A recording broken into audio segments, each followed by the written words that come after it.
We are Okay. live on Looks YouTube. like we're live now. Okay, well, we might as well get moving on City of Plattsburgh Planning Board pre-meeting for Monday, March 22nd, 2021. Melina, if you can, I guess, guide us down through project number one on. And I sure can. So the first item on our agenda tonight is 54 Court Street. This was on our agenda last month. Unfortunately, the applicant was not able to make the meeting, so it was tabled. So it's back this month, and hopefully they are able to attend tonight and guide us through the project. So just as a refresher, this is a request to build a handicap accessible ramp on the front of the building to accommodate the tenant's needs. It is a registered historic site, which is why it's in front of you guys. As you probably remember, they already got a building permit from Joe to build the ramp because of emergency needs for the tenant. I meant to go out there today and take a photo. I didn't get a chance, so I don't really know what the status is of that ramp. Hopefully the applicant can give us an update. They provided all of the information that was needed for a complete application, so we should be set to review the project tonight. I had a very few minor comments, just mostly about aesthetics, whether or not they were going to stain the project, paint it, etc. And then some questions in regards to the design of the ramp. What was presented to the board is a handicap accessible ramp with a staircase at the top that dumps into the adjacent driveway. So I just had some comments and, looking for some clarification from the applicant about that staircase into the adjacent driveway. Other than that, I didn't really have any other comments. DPW didn't have any comments for this one, or any other departments, MLD, building inspector, etc. So it's really up to the board and the applicant to discuss the project and get some fine details. I don't know if anyone has any questions on this one. Real quickly on the DPW side, I did see one comment from them. And it was just the fact that they need to contact DigSafe 72 hours prior. Yep. And they're building over a water and sewer lateral. Yep. Which I think is part of the building permit process. So all of that is outlined for the applicant when they go to get their building permit. But yes, that's a typical comment from DPW for all these projects. Okay.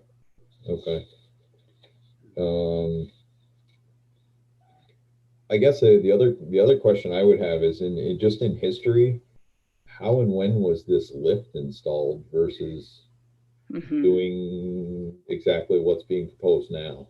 Yep. Yeah, unfortunately, I don't know the backstory as to why they've decided to go with the ramp versus just fixing the lift. I'm assuming it's a cost issue, but that can be a point of clarification with the applicant. Okay. I mean, I guess was it, so we don't know if there was a prior approval for this lift, or that that was the direction it was chosen because of some other board's directive? That's a good question. You know what? I didn't do any digging to see if there was a previous review of that lift. I think it's quite old, so digging those records up might be a big ask. But yeah, I think we can ask the applicant tonight. Okay. I mean, once again, I guess this is for consideration of the whole board. I mean, this is quite a deviation from any application we will see in the past, or what we have seen in the past. Shalice, what, I forget the address of it, but didn't Dean come in front of the board requesting a handicap ramp last year? I believe he's on Court Street. Dean Schneller? Yeah. He's on Boynton. Who was in front of us asking, or they got approval for a handicap accessible ramp? So that was Dean. It was Boynton. It was a historic property. Okay. And it was only a conditional ramp. So it was if Joe's office determined that he needed a ramp for his law office. And I guess that determination was that he did not need a ramp. Okay. So the only thought and once again, I don't know what the rest of the board's feeling is on any of it, but also the right of way. You know, I don't know how close this truly is to the right of way when you build everything out, you know, who marks that out, confirms it? Do we leave that to the building inspector? They comfortable with that? Rick, maybe you have comment on that one. I don't know. I can't vote on it. So, Oh, you're recused? yes, Oh, sorry about that. I didn't realize that.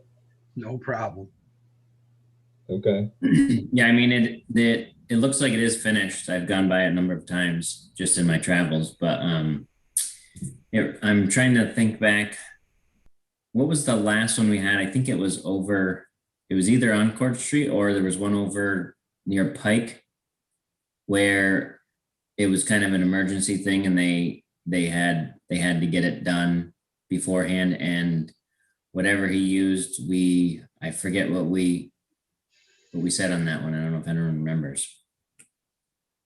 I think the last one wasn't the last one in that area, the individual that had like the pool in their backyard and was redoing the deck. It was the porch that was falling in, I think. Porch was falling or something like that. Front covered wraparound porch. Yeah. Yeah, the one Jim's referencing is the one on the corner of Pleasant Street, Pleasant and Court, the back deck adjacent to the pool. Okay. Yeah, I remember that. I drove by it actually. That was like a pretty emergency. They wanted to get it taken care of. Yes. Rather quickly, if I remember correctly. Yeah. Jim, this may go to the point that you were just making, but I was looking at the photograph of the front of the house, and I was looking at the sketch of the ramp, and there's no scale. And Derek, apparently you saw this thing, but I'm just wondering how it all fit together, because it didn't appear to be much room between the sidewalk and the front of the house. If I remember correctly from when I drove by, I mean, it's definitely not touching the sidewalk, but Great. From the east side of the, towards if you're standing in front, it'd be the right side of the building from that driveway. The first lane goes up, then it turns and it comes back towards the driveway, and then it goes up to the covered porch, to the entrance to that apartment. So it's a one-way, I guess, one length up, another length up, and then towards the house, if that helps. But I won't comment specifically about this application, but I think it's a good general question that if you deny handicap accessibility, are you then becoming discriminatory? And it's just, and whose choice should that be? Should it be our choice? Should it be the applicant's choice? I don't know. That's the position that I used to look at. Someone had asked me last month about, handicap ramps, and it's a means to access by a certain class of individual. That's the intent. If you deny it, what's the alternative? So, maybe that's philosophical that we can talk about, at one of our other organizational type meetings, but it can vary, substantially. If this were a raised sidewalk or walkway like we approved at St. John's, is there a difference between the structure? You've got raised walkway, you've got ramp, and you've got lifts. Yeah, SHPO does offer some preservation guides in regards to historic structures and ADA accessibility. And you're right, it's a very fine line. I think they recommend erring on the side of ADA accessibility over preservation. But I think, there's a way to review this so that they can fit together, right? I think what they're presenting is a basic handicap ramp, but what the board can do is ask them to paint it a certain color or use a certain stain or use certain materials so that it blends in a little bit better with the existing structure. And I think that's kind of our role here tonight. And the applicant is, has been made aware by the building inspector's office and our office that whatever comes out of this review meeting tonight, they may have to modify the existing structure based on tonight's meeting. So they are aware of that. And is this a historic building or just It is. in the historic district? Nope, the site itself is a registered historic site. Okay.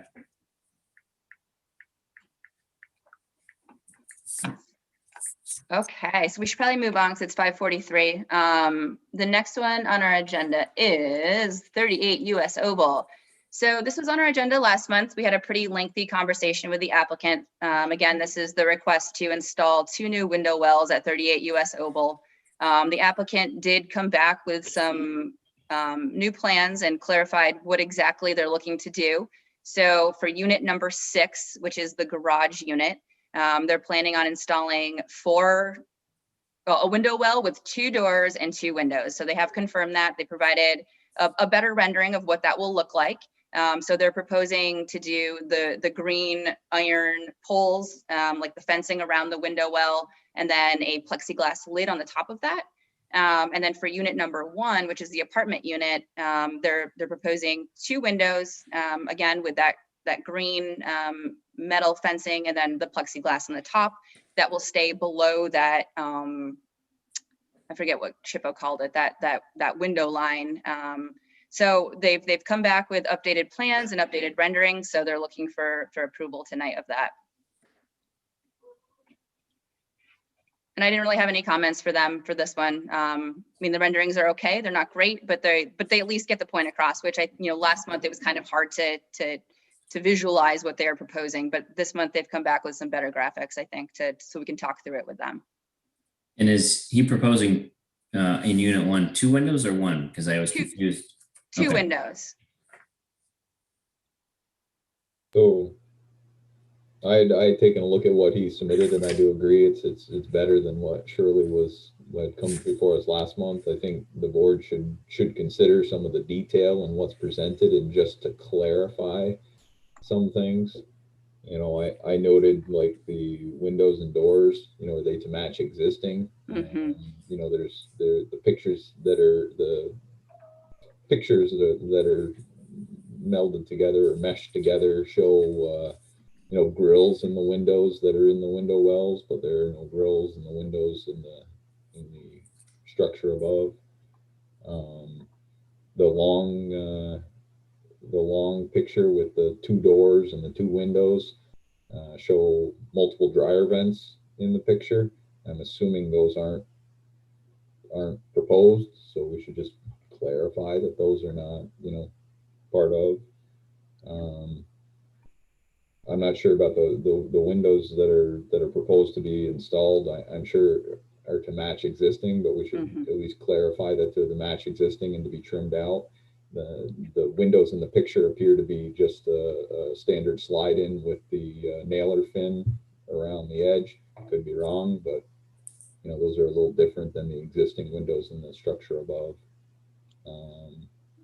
Other than that, once again, the only other thing I saw is on the architectural plan, whether we want to leave it open-ended for choice.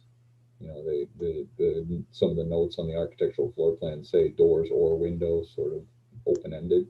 So I don't know if the board wants to consider that or not. Yeah, I'd just like to make a comment.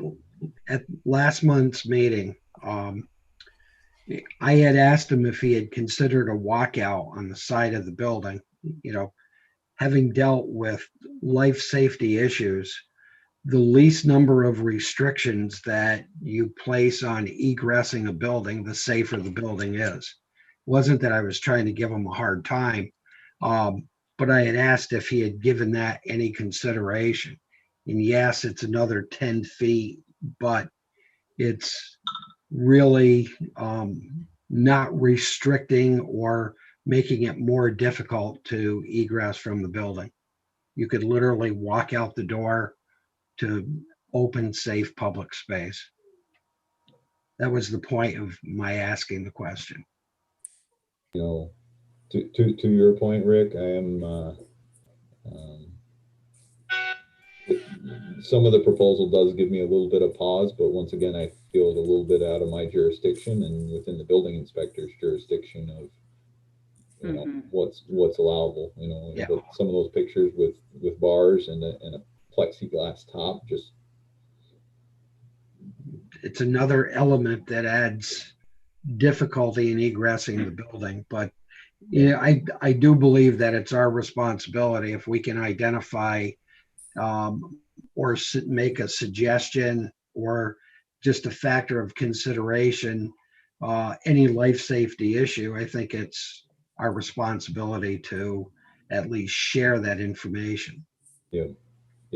The other component of it as well, I don't know that was really 100% answered, is the window or the window well area with the full, you know, the 2 windows and the 2 doors. It's not set up to be like a primary exit or entrance, but it on the floor plan looks much more important than just an emergency exit. And I don't know if that was 100% clarified or not in the last review. We discussed it, but.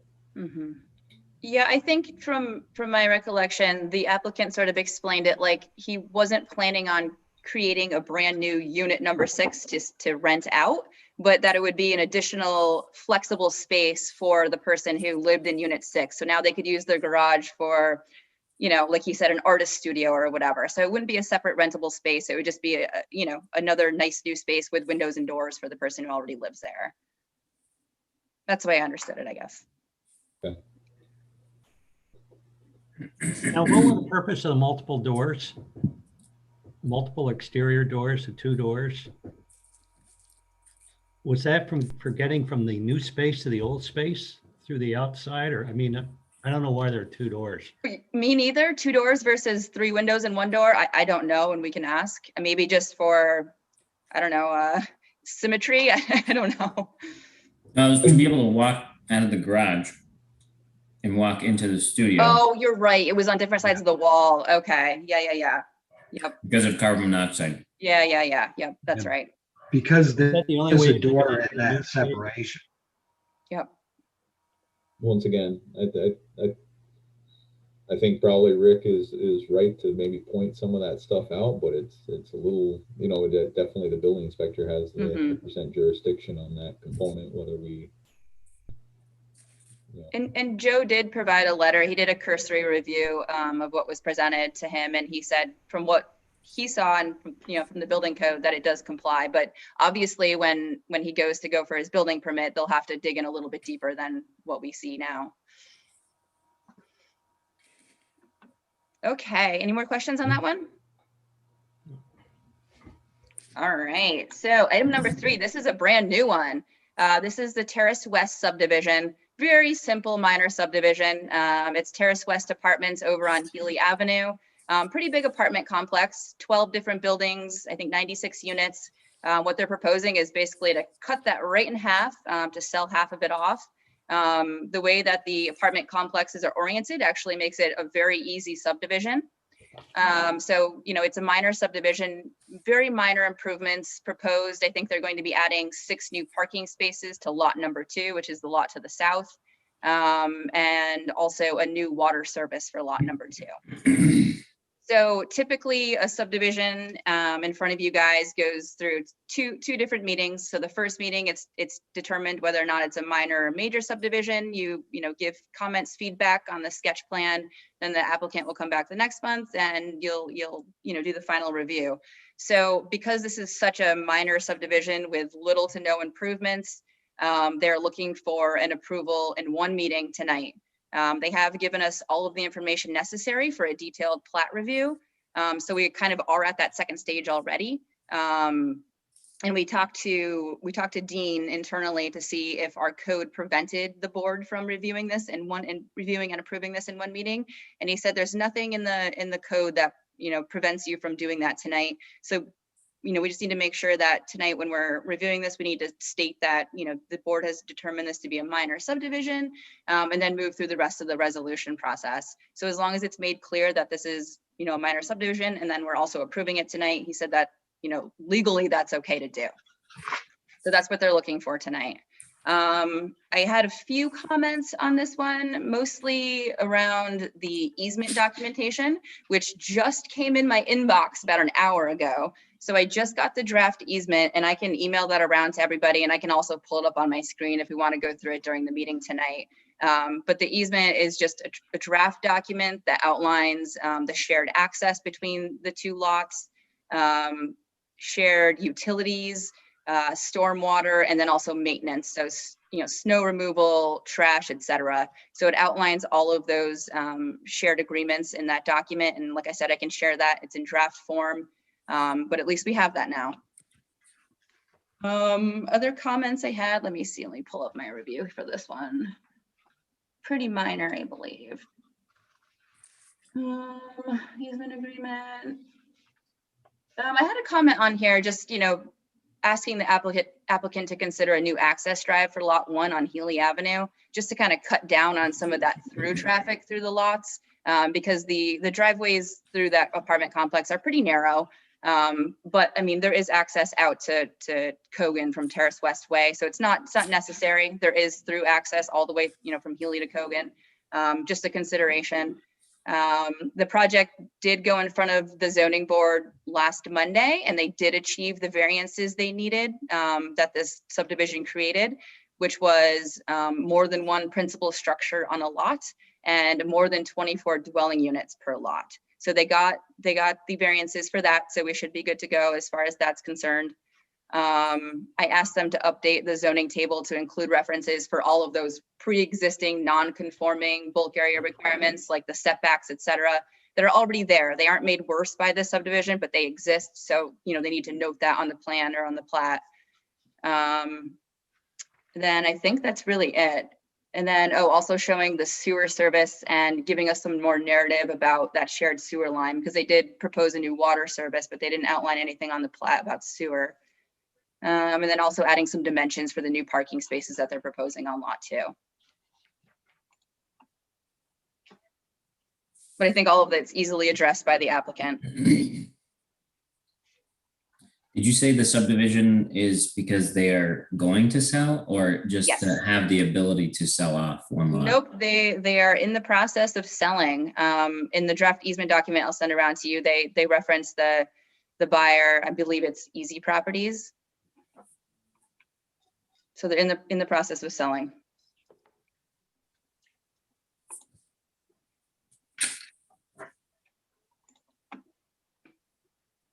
Have we advertised for public hearing? Shalice is nodding her head. Yes, sorry. Okay, so I'll have to add that to the agenda. Well, add it as an open close for the public hearing. Yes. Okay. Actually, wait, let me just double check the notice before I.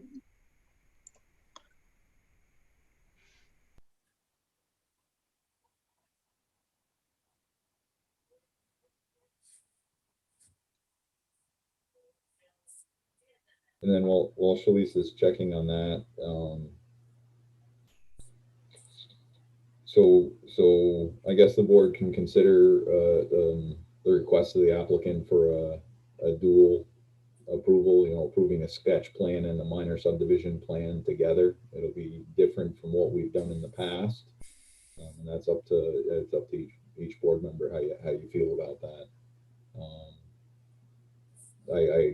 Dean, I do agree. It doesn't say that you can't do it. However, in the past, we have stuck to the number of meeting processes that have been required on past applicants. So that's up to each board member to decide what you think on that.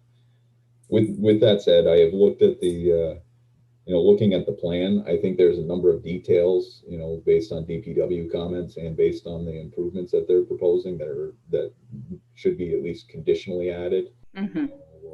There's water line sizing, water line, trench detail, meter pit detail.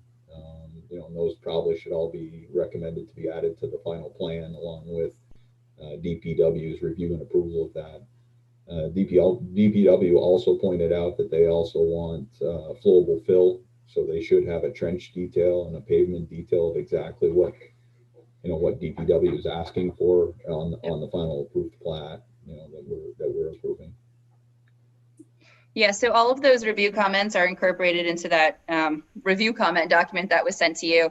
And in the resolution associated with those review comments, it says that the applicant is required, one of the conditions of approval is the applicant's required to address all of the review comments plus the planning board discussion at the meeting. So although you may approve this tonight, all of those comments from those documents need to be addressed in the final plan before they'll get signed and they'll be able to file it with the county. And Jim, just to confirm, yes, it is advertised for a public hearing tonight. They all are. Okay. All right, we only have 2 minutes, so I'm going to try to talk really fast. The Vilas home is back in front of us tonight for a site plan modification. So this was approved actually last March 2020, so almost exactly a year ago. So what happened was Eli worked with his architect to design the final construction plans for the site, and found that it would be much easier to adapt this site if they just got rid of that 1994 addition on the backside of the building. So what they're proposing now is to demo that whole backside of the building and just continue the addition all the way to you know, that front-facing Cornelia Street lobby area that they proposed. So it's the same footprint. It's a little bit bigger now, of course, because they're, you know, going to be covering the footprint of that old building. Plus it's like a little bit wider, but it's basically the same exact layout. It's that T shape, the same parking. Nothing has changed in the parking. Nothing's changed in the overall flow of the site. It's just essentially demoing that old section of the building and carrying that new addition forward towards Cornelia Street. So a couple of things for consideration with this one is stormwater. So the applicant provided an updated stormwater pollution prevention plan, which I've reviewed. I do not recommend that it goes to LaBerge again for a third-party review because they're not modifying what they previously proposed. They're still going to be doing the underground retention system and then the 2 bioretention basins above ground. So all of that will be exactly the same. Another consideration is parking. So the footprint of the building is getting a little bit bigger, like I said. I think they're going from the old plan we approved, I believe it was like 19,000 square feet. Now this one's like 27. So the way that parking is calculated, you know, for a nursing home is based on square footage. So the variance that they previously got, you know, I thought, do they have to go back and get another variance because now the building's getting bigger, so then the parking demand is getting bigger. But I talked with Joe and he said the way that the zoning board approved the parking deviation was based on the number of rooms that the applicant was proposing, which was 109. So the zoning board approved that variance based on the applicant's need based on 109 rooms. The number of rooms is still 109 rooms. So Joe does not think that the applicant needs to get a new variance for parking deviation. So I think we're good as far as parking is concerned. Another consideration is seeker. So the board took a hard look at this, declared this a type 1 action, did the coordinated review for this project previously. Now with the site plan modification, you know, do we need to do a whole new seeker again? I talked to Dean about this and he said, it's up to the board. So it's up to you guys whether or not you just want to reaffirm your previous determination, which was a neg deck for this project, or if you want to go through the part 2 seeker and then basically we fill out the part 2 again, and then all we have to do is send an update to all of the interested parties, which I believe was the zoning board and the county and then the DEC and SHPO. Maybe SHPO is an interested party, I don't remember. But what we can do tonight, I figured we could do is we could look at what the modifications are and we could weigh those against the part 2 questions. So we can just go through them together and talk about the impacts. If they've, you know, now become a moderate to large impact, we can discuss that. Another consideration is county review. So this is required to go to the county. I sent this stuff to Glenn and he said, based on, you know, the new site plan and the overall layout not really changing, he didn't think the county needed to see this again. So we do not need a second county review on this. So we're good with that. There was one more thing too for consideration and I don't really even remember. Let me see. SHPO, that's the other one. So obviously demolishing an addition from 1994, and pulling that new addition closer to Cornelia Street, which will, have a bigger presence on that corner.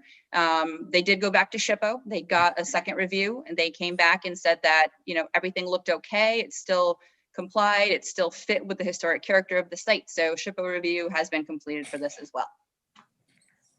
I know I just talked really fast and went through a lot of stuff, but I was trying to get us to 6 o'clock. I just have a quick question, Melina. Yeah.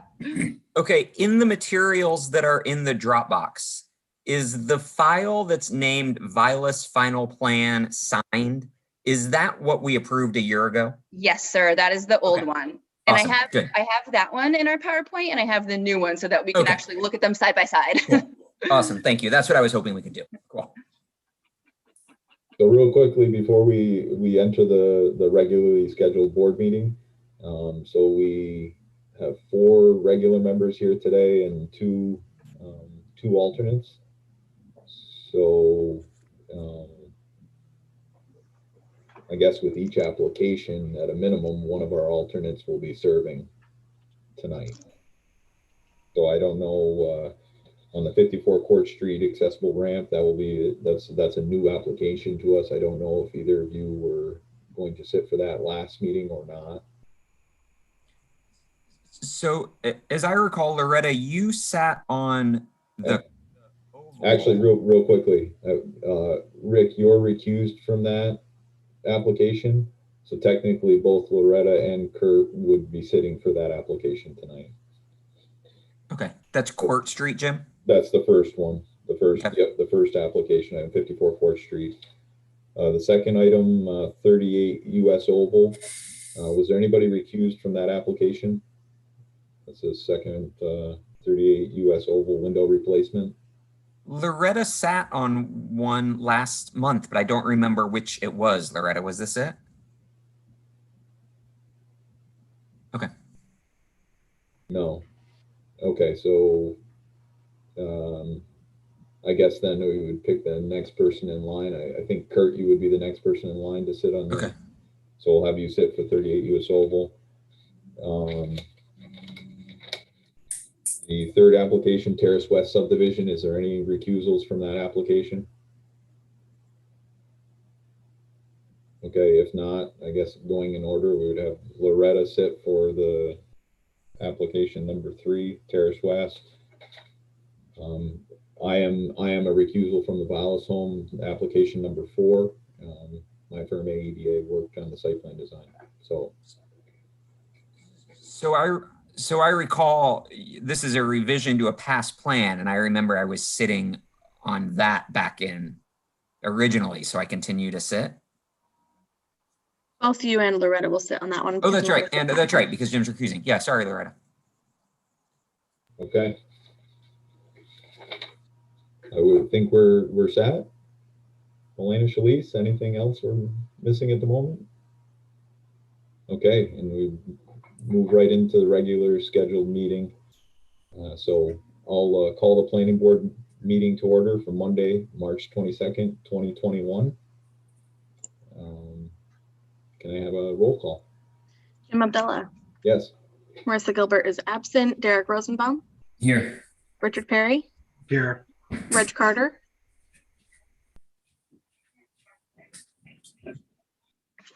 I don't know. Did you say Reg Carter? Yes. Here. Thank you. Kurt Gerbich Here. and Loretta Rietzema. Here. Okay, thank you. We'll move right to agenda item number 1 is planning board application number 2021-03, 54 Court Street accessible ramp. This is an application that was tabled last month and is returning this month to be heard.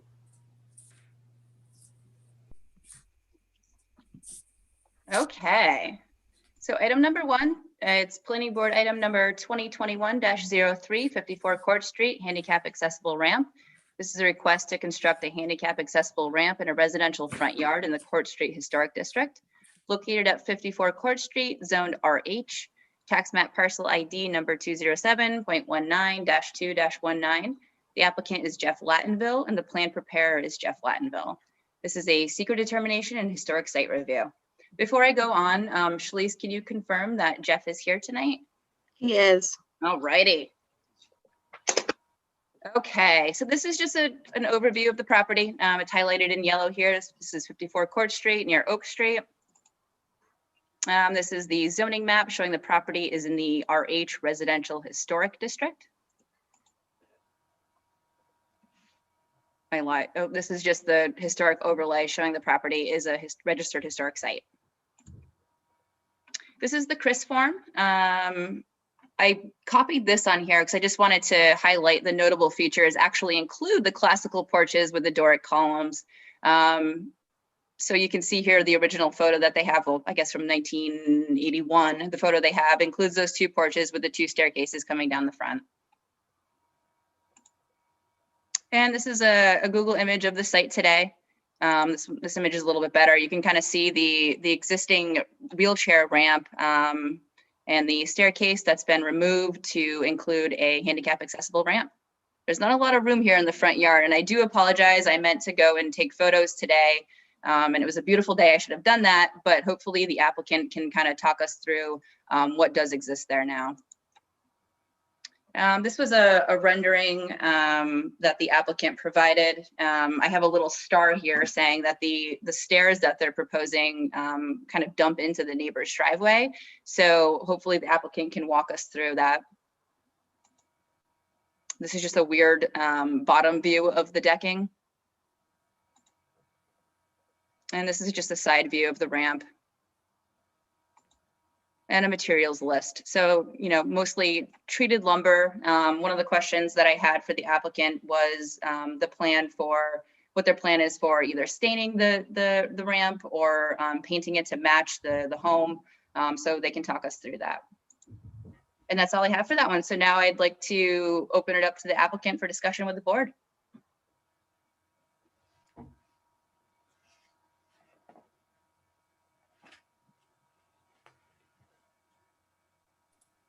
Sorry, can you hear me now?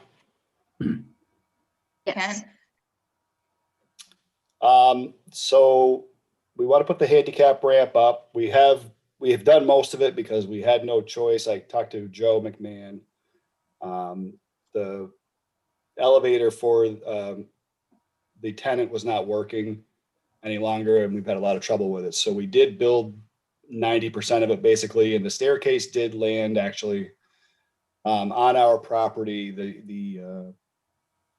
And they have just enough room to get out on our property, which I do have a shared driveway on the other side, a partial right of way anyway. Everything did fit according to this plan as to where we are with it now. The only thing left to do is let it cure for, 6 to 8 months, and potentially in the fall, stain it with just a natural color we're going to go with. Tenant's very happy that she has access out of her house now, which is good. And really it's more of a formality. I know I had to kind of get something up for her just because I needed some sort of egress for her. So like I said, it is 90% done now. We just wanted to go ahead and get the review in and see what everybody thinks. Thank you.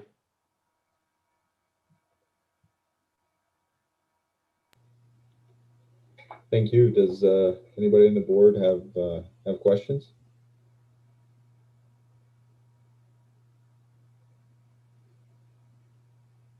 Okay.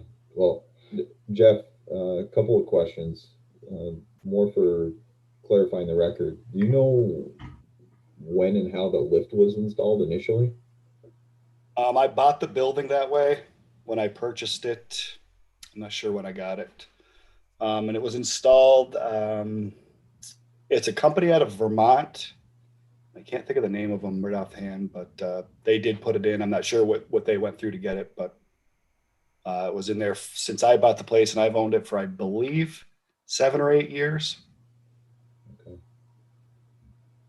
And I assume the lift was to the point of that it wasn't repairable? Absolutely. And that was the whole point of it. Everything needed to be replaced on it. And I tried. They came over from Vermont and basically said, you're going to need a new one. So. Okay. Okay. And the tenant opposed it. was very boisterous about opposing another lift. Did not want the problems of being stuck on it in the winter and things like that. So the simplest solution is to build a ramp. So Okay. that's where we're at. Okay. And when you built the new ramp here, as the DPW had some comments about existing utilities. I'm assuming that you didn't have any conflicts you came across. No, not with any utilities. No, and everything's on the pads. There's no digging. They were all on the concrete blocks. Okay. Okay. And then as far as the front right of way, you have pretty clear evidence of your property and that the ramp is fully on your property, not in the right of way. Yes, absolutely. Okay. Everything fit. It does look like it's a tight fit, but it looks good and it fit fine. To my surprise too. Okay. You made indication that the stairs actually fit on your property as well and don't quite. They do. The guys did a good job with it. Okay. Okay. Do you actually share that drive, or is that drive their drive on their property? Yeah, I'm sorry. On the left side, I share. On the 60 Court Street side, I share with 60 Court. And this one, I apologize. The grass right there on the side of the porch, if you can see it, is where I guess it must have been a little sidewalk at one time or something. So it comes out right there where we do come out, and she can essentially take a right-hand turn out of there to get out of there. Where there's some bricks, they're no longer there. Okay. So it is accessible on my property, down my property to the public sidewalk. Okay. Okay.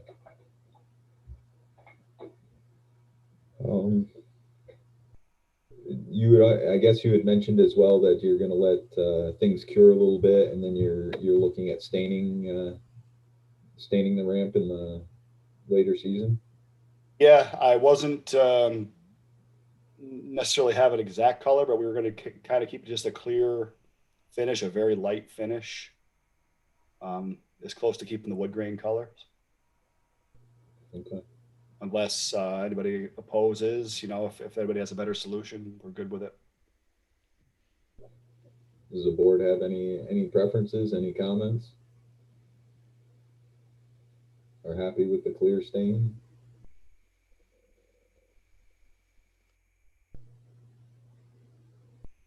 Okay, doesn't sound like any comments.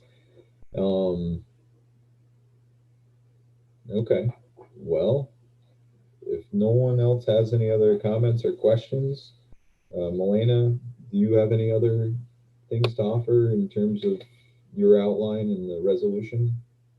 I do not. I just stopped sharing my screen so that Shalice can pull up the seeker part 2 for the board to review. Okay. Did you want to do the public hearing before the seeker or after the seeker?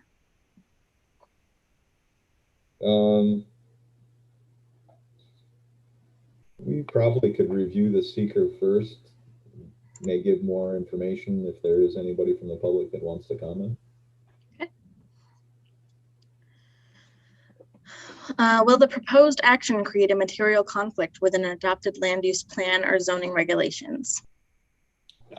And again, if I don't hear a response, I'll assume no or small impact may occur. If you believe it's moderate or large or want further discussion, just speak up. Will the proposed action result in a change in the use or intensity of use of land? Will the proposed action impair the character or quality of the existing community? Will the proposed action have an impact on the environmental characteristics that caused the establishment of a critical environmental area? Will the proposed action result in an adverse change in the existing level of traffic or affect existing infrastructure for mass transit, biking, or walkway? Will the proposed action cause an increase in the use of energy and it fails to incorporate reasonably available energy conservation or renewable energy opportunities? Will the proposed action impact existing public or private water supplies? Will the proposed action impact existing public or private wastewater treatment utilities? Will the proposed action impair the character or quality of important historic, archaeological, architectural, or aesthetic resources? Will the proposed action result in an adverse change to natural resources, for example, wetlands, water bodies, groundwater, air quality, flora, and fauna? Will the proposed action result in an increase in the potential for erosion, flooding, or drainage problems? Will the proposed action create a hazard to environmental resources or human health?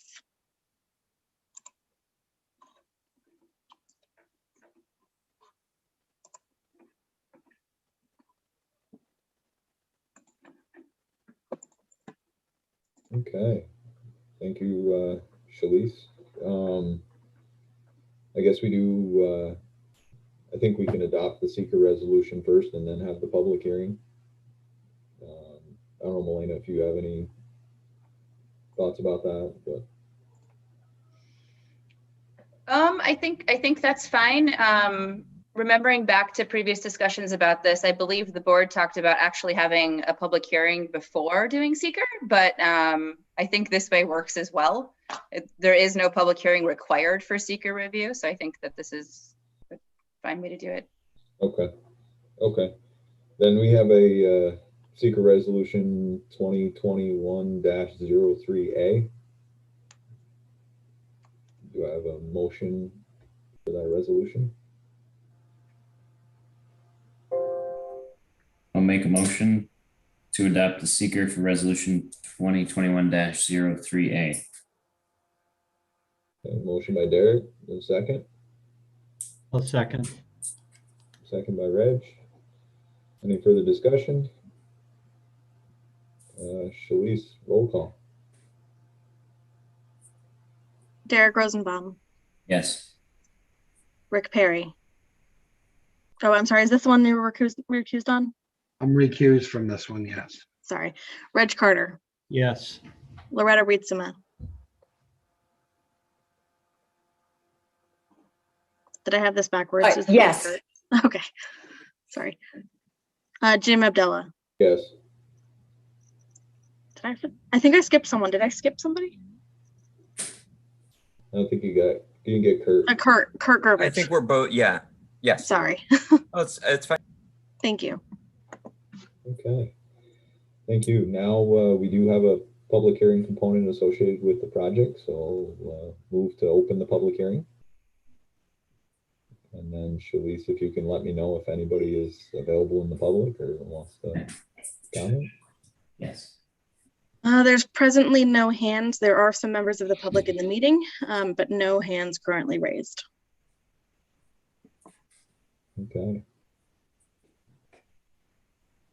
Well, if there's no interested parties to make comment, then I'll move to close the public hearing. And then we have a resolution 2021-03B in regards to the historic site review application. Do I have a motion for that resolution? I'll make a motion to adopt resolution 2021-3B to approve the historic site review application and related materials. Okay, motion by Reg. Do I have a second? Second. Second by Derek. Any other comments or discussion? Okay, Shalice, roll call. Reg Carter, Yes. Kurt Gerbich, Yes. Loretta Rietzema, Yes. Jim Abdallah, Yes. Derek Rosenbaum. Yes. Jeff, thank you. Thank you very much, guys.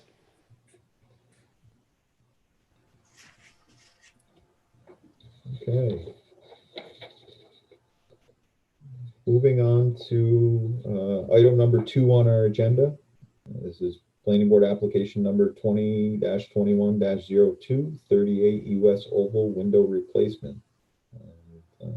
this applicant was on our agenda prior 2 months and is back for final review.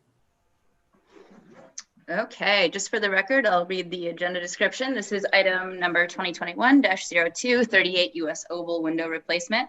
This is a request to replace 4 basement windows and install 2 new basement windows and associated window wells with vinyl windows in the expanded Oval Historic District. This should have been updated, I'm sorry to say, 2 new windows and 2 new doors. Located in the Oval Historic District, located at 38 US Oval. SHPO coordination required, zoned RC2, tax map parcel ID number 221.12-2-7.1. The applicant is Peter Allen and the plan preparer is Peter Allen. This is a seeker determination and historic site review. As Jim said, this was in front of the board the last couple of months. They are back with further clarification and looking for final approval tonight.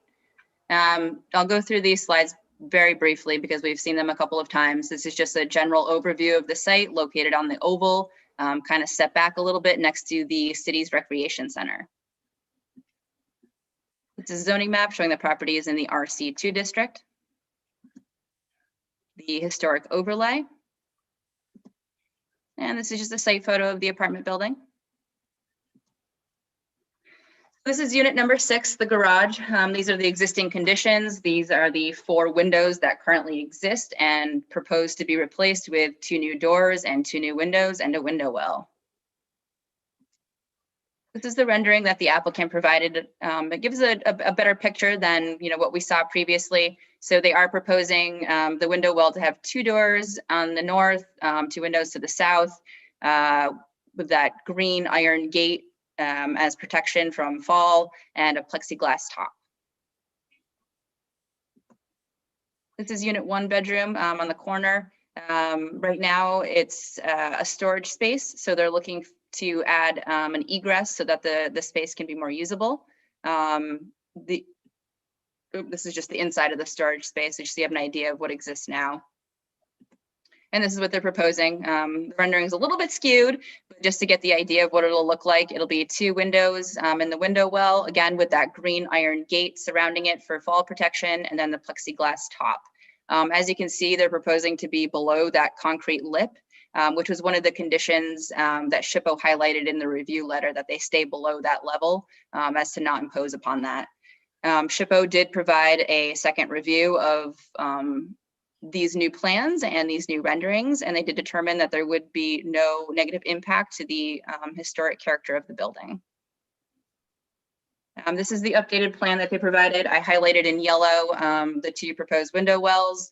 On the bottom of the picture, that's unit 6 with the 2 doors and 2 windows, and to the right, highlighted in yellow, that is unit 1 with the 2 new windows.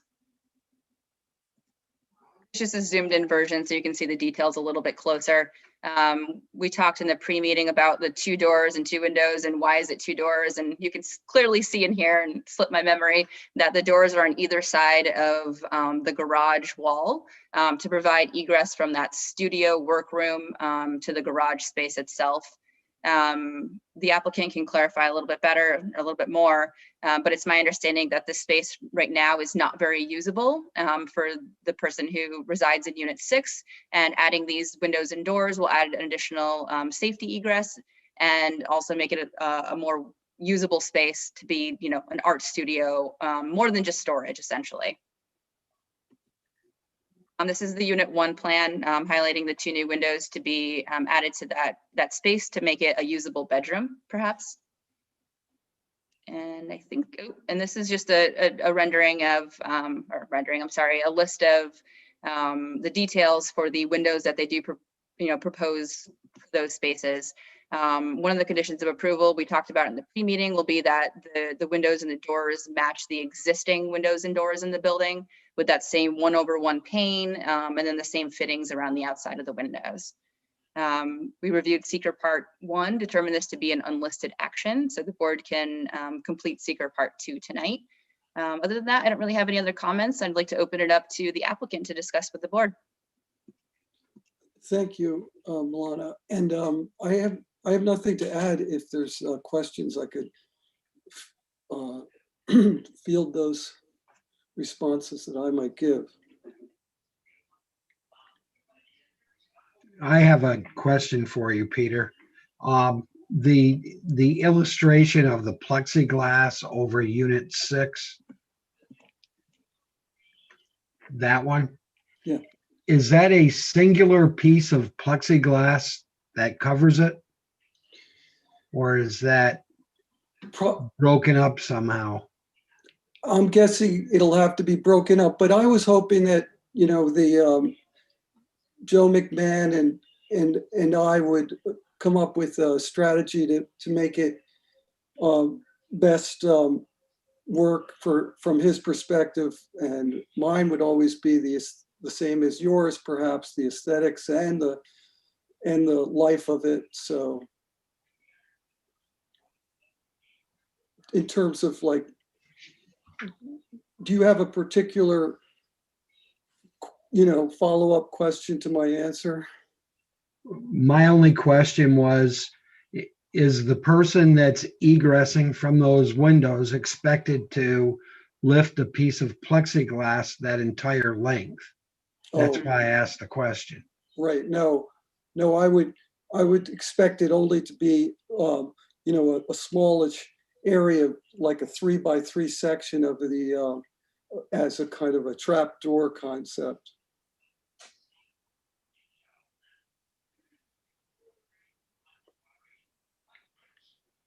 I think that's more practical. Yeah, of course, yes.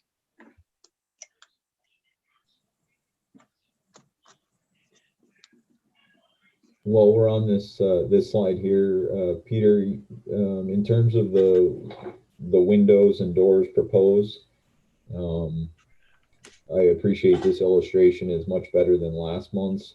A couple of the details I'm assuming are going to be a little different. Like, is it safe to assume that you won't have window grills, and that the trimming and finish of the windows and doors would be consistent with the, like the windows and doors above?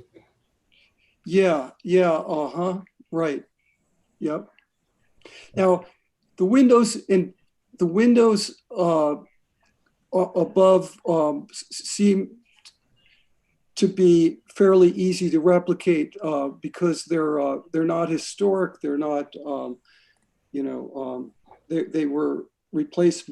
They're not, historic. Okay. So windows and doors will match and be consistent with the existing windows and doors on the building. Yeah. And then the second item I had there, I'm assuming that the dryer vents that you have those aren't required. Those are just part of another picture. I'm sorry, but I did miss the one key word that you said. Say it one more time. Sorry. Those, I believe those are dryer vent. Yeah, the dryer vents. Okay. I'm assuming those are not, you're not proposing those. No. Okay. Right. Yeah. Right. I think that's an artifact, I guess is the right word, from the photography. Yeah.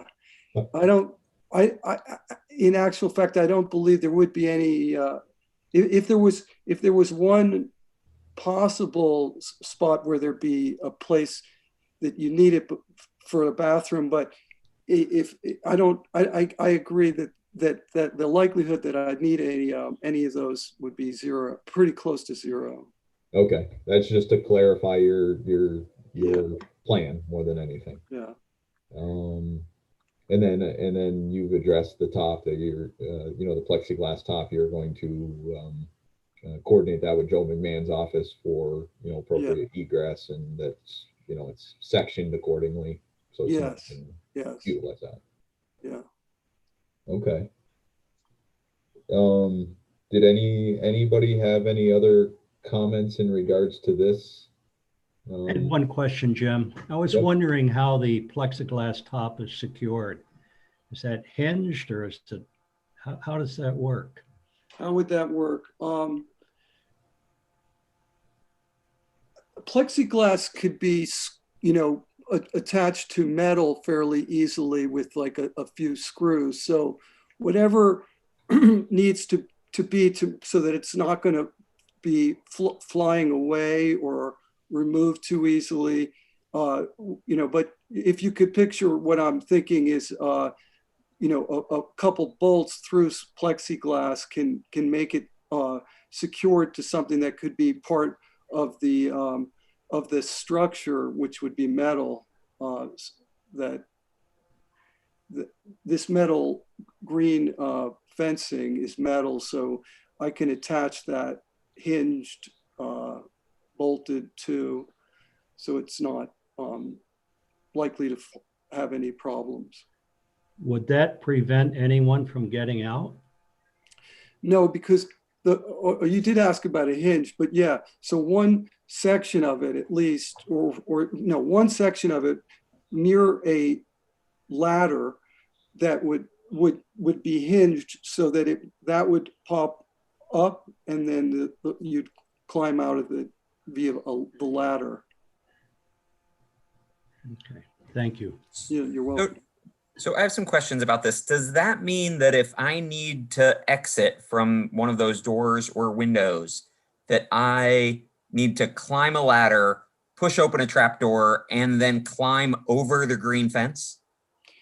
Yeah, Kurt, let me give you an example of how this, in my opinion, my understanding of these kinds of questions of what it means to be a egress window. Like if you were on the 6th floor of a building, an egress window would simply be, you would be able to stand on that ledge and wait for the fire department. You don't have to have a ladder to that. You don't have to have a, that's the meaning of the safety factor. So a fire is going on inside that unit, right? You're outside this brick building, basically safe, if you know what I mean. That's the key element of safety. Getting out of that, yes, you could climb out of that, and you're probably not going to 42 inches from there to the ground is, so it's not something that is used. What's the height from the base of if I come out of that door and I'm standing on the foundation there, what's the height to the top of the green fence to the plexiglass? So from the top of the cement to the top of the fence, how if I'm standing, if I come out of that door where I'm standing, am I able to stand and push the plexiglass up, or do I need a ladder? You need a ladder because you're going to be potentially, it's a door, so obviously you're not going to hit it on your head. Yeah. That door is standard height, 7 feet or so. That picture should be standard to the height of that. And so then it looks like it's 1.5 feet or so the top of the door. So it's probably 9 feet, maybe 10. 8-10 feet from the base where you're standing to the top of the fence. Yeah, seems like that is about right. Well, let's say you're at 6.5 feet, 7 feet from the top of the stair of this what you're seeing there, and then there's like another 1.5 feet. So that's a 7-foot climb. Okay. And is the plexiglass top going to be able to bear any weight on top of it? I mean, I'm imagining. Yeah, my goal is to do what I did on the other side already with the slate that's pictured there. There's reinforcement metal that bars like this that make it so that if somebody was on top of it, you wouldn't just collapse through. It's reinforced, but there is no one supposed to be on top of this. I understand no one's supposed to be on top, but the oval, and there's a park there. There are kids running around. You've got the bike path and things like that. Or people coming out of the windows on the 2nd floor who are going to jump onto that and escape that way. I'm also, I guess what I'm wondering is why not? But if you picture something you're talking egresses in all buildings, an 8-story building, you're supposed to stand on the edge of your window and wait for the firemen. The concept of them jumping onto this plexiglass is a little bit beyond this. You know, it's kind of like, well, Joe McMahon will tackle this concept of what's safe, what's the right Okay, thing. so I'm no expert, but I can tell you that if there's a fire, if I'm on the second floor and there's a fire in my building, I'm not going to sit on that windowsill waiting when I can hop down onto a plexiglass top and then skip right off. But I guess what I'm wondering is, why not grade this to be a walkout from the basement? Okay, so what's not in this picture is about 15 feet, 15, let's call it 15 feet of dirt. So it would, in order to get that benefit of the walking to that spot, you'd have to extend this window well 15 feet more, you know. So that is an option that I thought about, and I think Mr. Perry last week, he had the same comment as you, like, have you thought about doing that? But so there's a give and a take, you know, the aesthetics of that extra element of change, you know, removal of dirt, having a new pathway there, and what do you gain out of it? Okay. Peter, so I just had a question. On the other side where you have the slate right now, are there any issues with snow or snow melt as they come down, or being able to move the slate while there's snow on top or ice? Well, I'm kind of missing the question. I'm missing what the problem that you're wondering about happening. Say it. Sorry, explain it one more time. I'm sorry. Can you lift the slate that's currently on the other side or the proposed plexiglass when there's snow on top or ice that's frozen everything together? Well, I guess my question to you, in order to understand your question, is, are you anticipating that could be something that I need to do, somehow clear that slate? Like, so in other words, we've had that this building like that slate side over there, and I've never even thought about having to do anything such as clear it or lift it. So I guess the point would be, if you're going to put hinges on and you're saying that it's going to be a functional piece of plexiglass that can be lifted, have you considered the fact that snow and ice may stop that from being able to happen? And the fact that you said that you're going to have multiple pieces of plexiglass, if you want to open one, but it's, you know, frozen solid, that's my question. I mean, if you're proposing it to work a certain way, I'm trying to figure out how that's going to work with the snow and ice. I guess the question, the thought might be, have I ever seen any snow or ice stuck on or in that on the existing slate on the other side? Has I ever seen anything Sure. like a buildup? And the answer is no. I've never witnessed anything like that. How often are you there in the winter? A ton. Okay. I've owned the building like 10 years.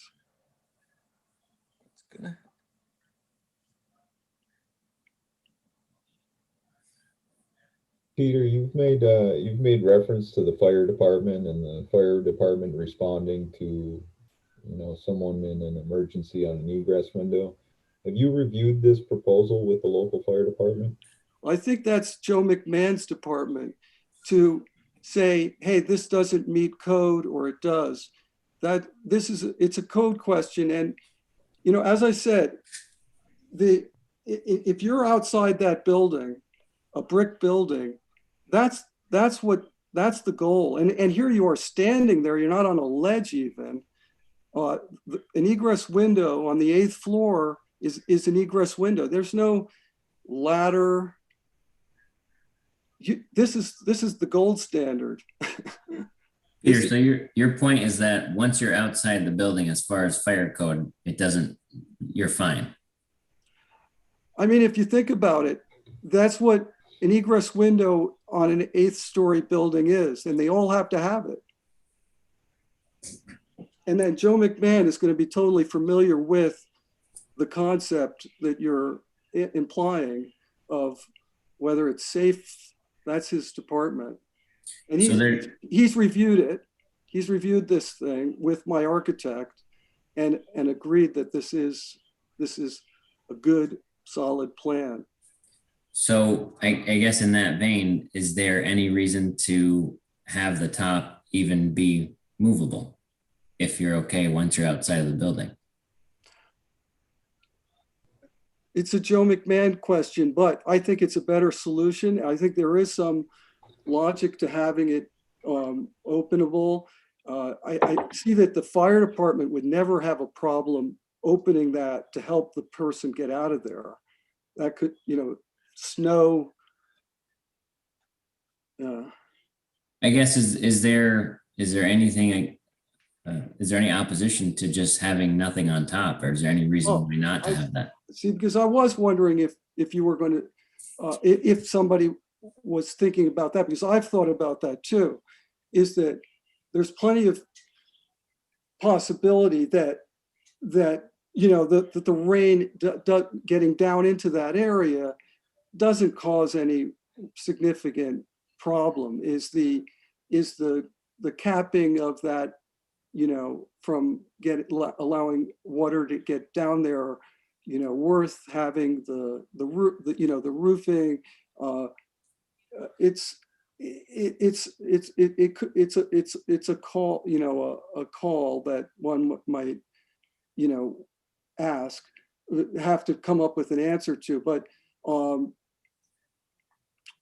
I think that it just kind of on a logical sense, it makes sense to have the water shedding, out of that.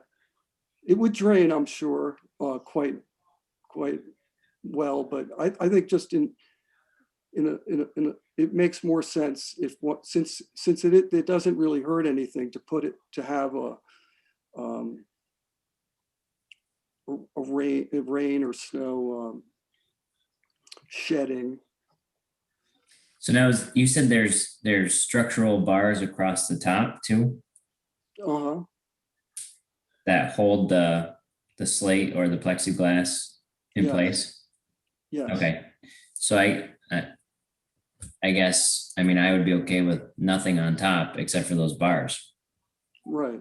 That's I would too, but then again, what's the downside of providing the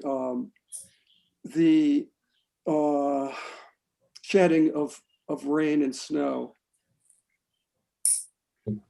So Peter, in hearing the discussion going back and forth and the review, I can say that I would be much more comfortable with the application with the top removed. Aside from that, I would ask for a stronger set of language in terms of the reviews and approvals by some of the other city departments for acceptance of that, and that the planning board is simply reviewing aesthetics and nothing else. I would recommend, Jim, that we add a condition of approval that this is thoroughly reviewed by the building inspector and the codes department prior to any sign off or, building permit, et cetera. I would also like the fire department to review and comment on that as well. Yeah, unfortunately, they didn't provide any comment. It's really hard to get feedback from them. They're just on a different busy schedule. So typically they don't give a lot of feedback on these projects, but yes, I agree. That could also be a condition of approval that the fire department sign off on the final plan. I guess I have a bit of a concern with, tell me if I got this right, if I'm understanding you correct. You spoke to your architect your architect spoke to Joe McMahon. Joe McMahon replied to your architect and you drew in these plans? Is that accurate? Because that's the way I heard it unfold. Let's say my architect and I drew the plan. He went and discussed it with Joe McMahon, and then Joe McMahon said, yes, we could work with this. It's fine. Okay, I'd feel better if your architect stamped this plan. Oh, he has stamped Can you, this plan, which has the Yeah. and it has a description of it there. okay, maybe I can't see it. I see his name, but I Yeah, don't see his It's a stamp. stamped plan. Great. Elena, can you show me the stamp, please? I do not see that on here, but that can be a condition of approval. Rick, you're referring to the elevation as well. Yes. Oh, that, no, we don't have that. Well, the elevation is described in this plan. I mean, I would feel better. You have an architect that's involved in the project. I think the design professional should at least put his stamp on the plan. I agree. There's no, if that doesn't have a stamp on it, then I guess I have another one that does. Or I'll send it up to you with the stamp. Jim, I guess kind of what you were getting at is that, like you said, the planning board is purely looking at aesthetics. I mean, we're not the code enforcement officer. We're not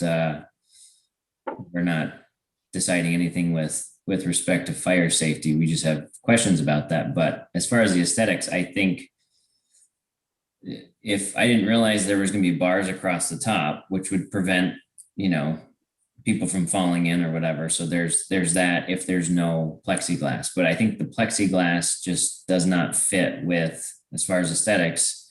I mean, the slate probably fits better than the plexiglass, but I guess I'm just going back to what I said before, that I think it'd be better if you just had the green bars, because that fits with what the bars are now, and then you don't need anything on top. And if you need to add more drainage to the bottom with crushed stone underneath and a floor drain, whatever, I can't imagine that the slate you have now is watertight and that water doesn't get in, or snow melting doesn't get in. So there's probably some water getting in anyway, and with the plexiglass would be the same. So that's my 2 cents.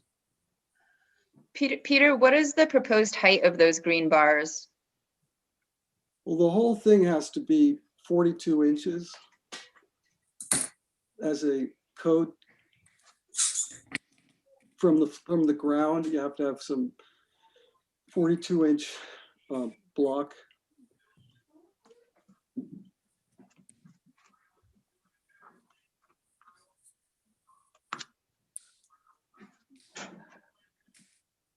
Okay, so I have, so Derek, you're would be more comfortable with the green railing with the metal supports over the top of it, and removing the plexiglass or slate. From my understanding of how it would be, is that if there was no top, then there would be no need for anything going over the top bars wise. The bars going over the top is to allow a top not to fly off, yeah.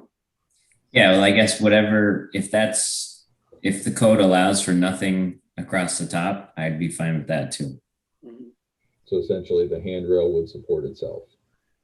Would be, Now, shedding, in order to dig a trench, the 15 feet, you'd be disturbing in order to get to that pavement, because to get water out of there,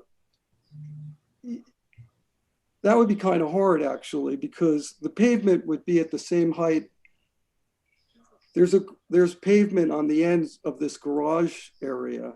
So you'd have to, if that's the same height as the bed of this window well, in order to find daylight, you'd have to be across pavement the whole length of the garage. You'd be cutting a trench to get the pipe from that window well to the pavement. And I don't see where you're going to get daylight from there until you get all the way to the other side of this paved area just to get a pipe. If for instance, you said that you would recommend to Joe to seriously consider recommending, having us not put a top on it, but if the top is his recommendation in the end, then if you could live with, and if you said slate is better than plexiglass, I could probably live with, I could live with slate if that was your recommendation that you prefer. I could. Jim, do you know if the planning board approved the other window wells and the slate and all of that, or if that was already there? Rick Perry was the plant was the Zoning. building inspector at the time of the building of that, but you added those, Peter? yes, the window wells were added, and they were part of the original approved work that we planned. It wasn't kind of like an after the fact. I remember the building inspector liking a standing thing. It seemed a little bit over the top to me, the concept of standing on it, because as I say, the code is you don't have to get to an upper story window or down from it. It is just not part of the project of a egress window. So I guess I'm just trying to picture everything aesthetically, but on that same side as unit 6, it looks like there's one other existing window well.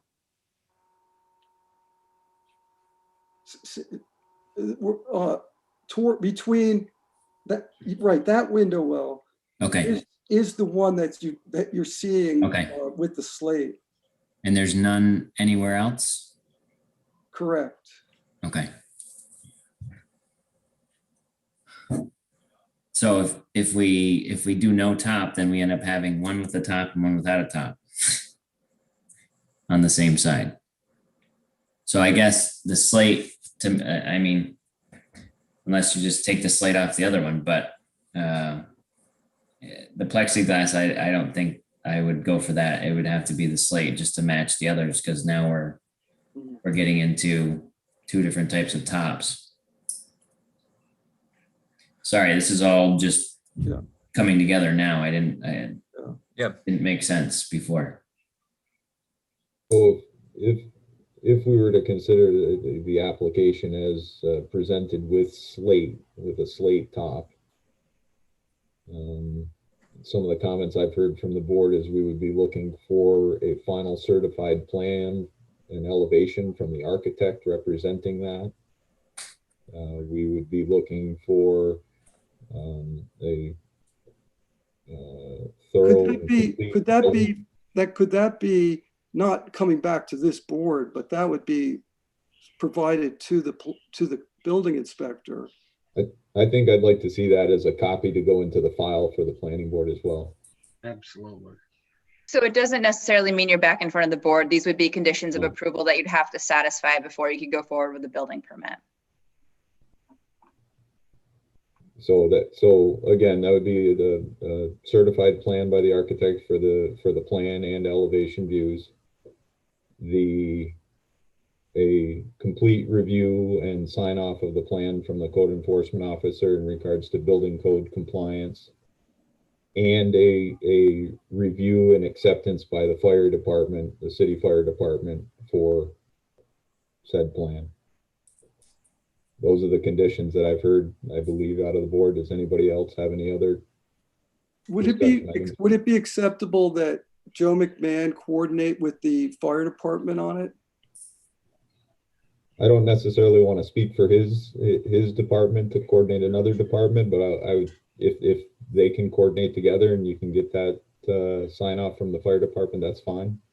Yeah, I prefer not to get involved with another, finding the fire department. He knows who the fire department is, but once again, the planning board would like to have both departments sign off in the file for the plan. Mhm. And Peter, you can work through myself and Shalice in our department. We'll help you coordinate all of that. Yeah, I would prefer that Joe, he's the one who has to sign off officially on these. He could help coordinate with you so that he knows that you guys are okay with it. That's fine. I don't feel comfortable even voting Right. until I see these conditions. Yeah, I don't feel comfortable conditionally approving this one either. Okay. Jim, I have another question. Okay. Has it also been suggested that regardless of what that final design might be, whether it's with plexiglass, without, with slate, without, that the two window wells should match from an aesthetic point of view? What you're saying, whatever the final design may be, they all should match. Yeah. Correct. Can I make a Good point. suggestion? Can I make a suggestion? Could I ask for an approval that if it flies with the fire department and the building inspector, that there be no top? If they thought with my architect that there's going to be no negative repercussion for including taking the top off of the existing one, I'm fine with that. It makes total sense to me. I believe that there wouldn't, based on what I see there, that little bit of rain going in, it's only from the sky that it would get in. It's not from the sides, because that's the edge of the cement.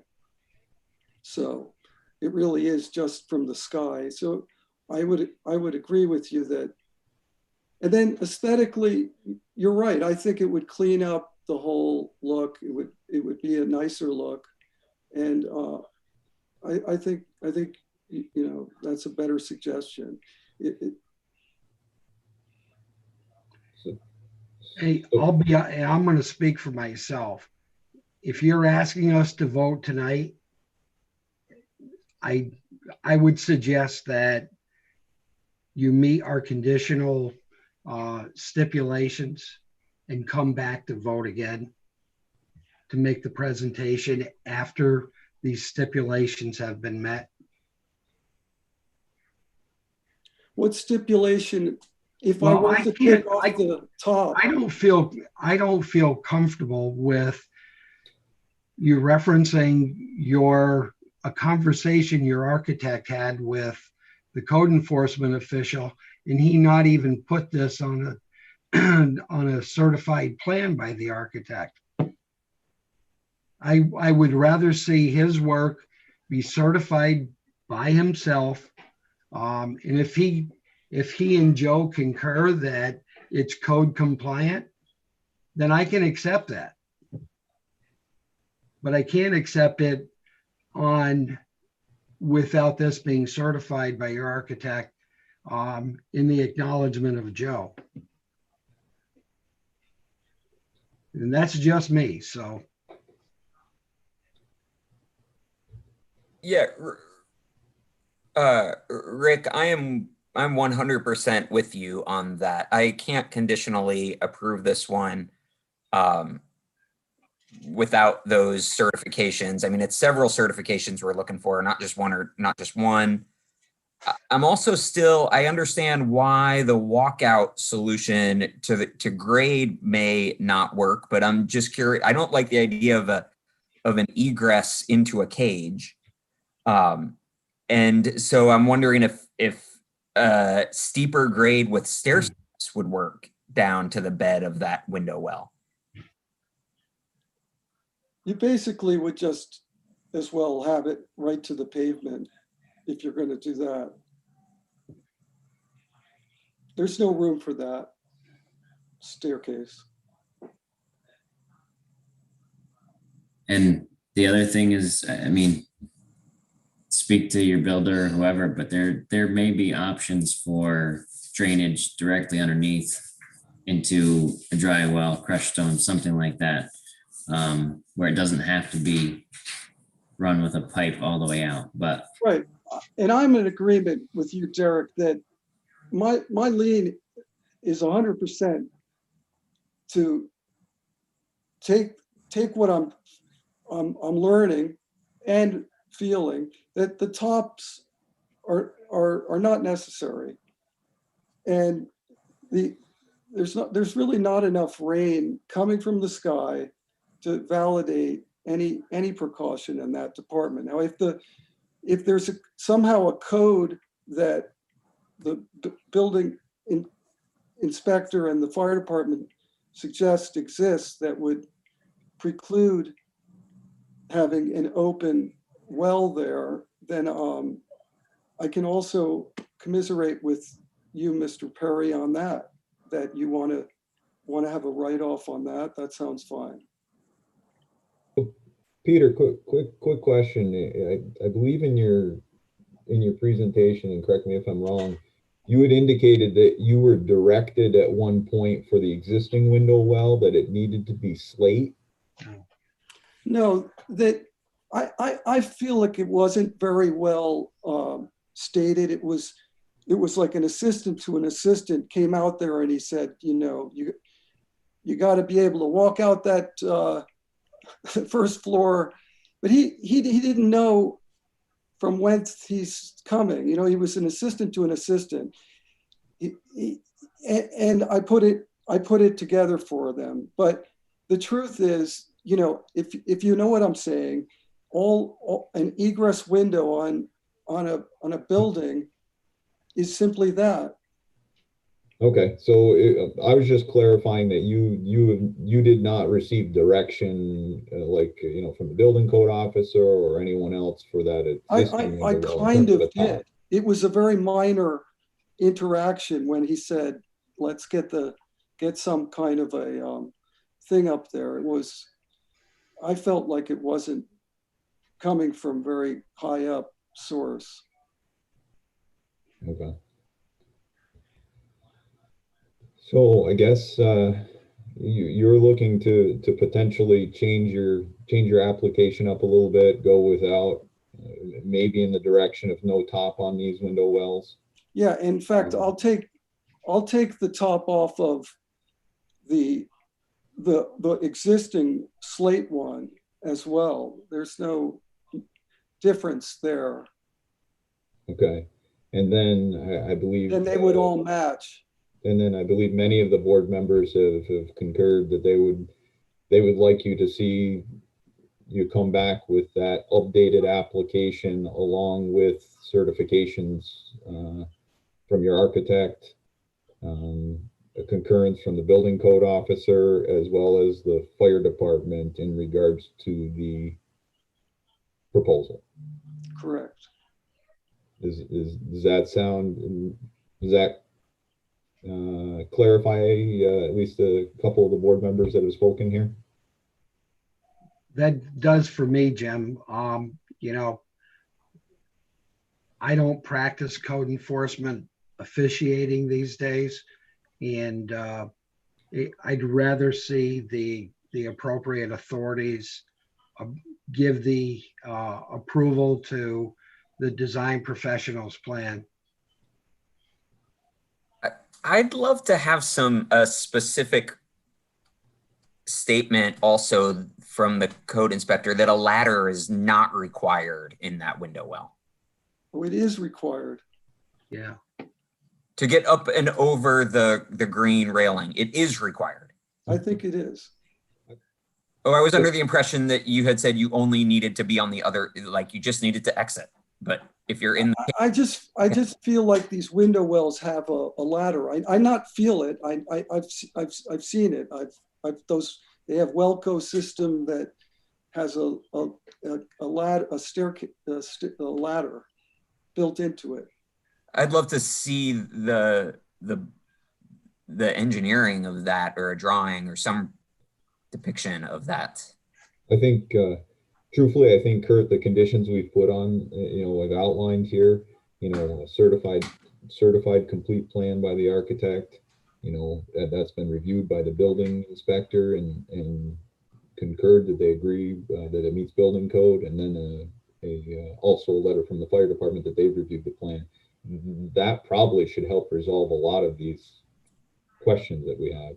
Yeah. And, in the past, I mean, we've asked for,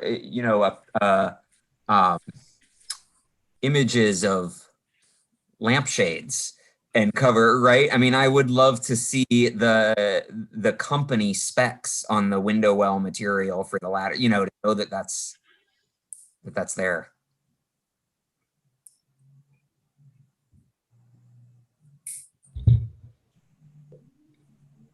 Those are the conditions I feel comfortable with, Jim. Okay. Does any other board member have comment?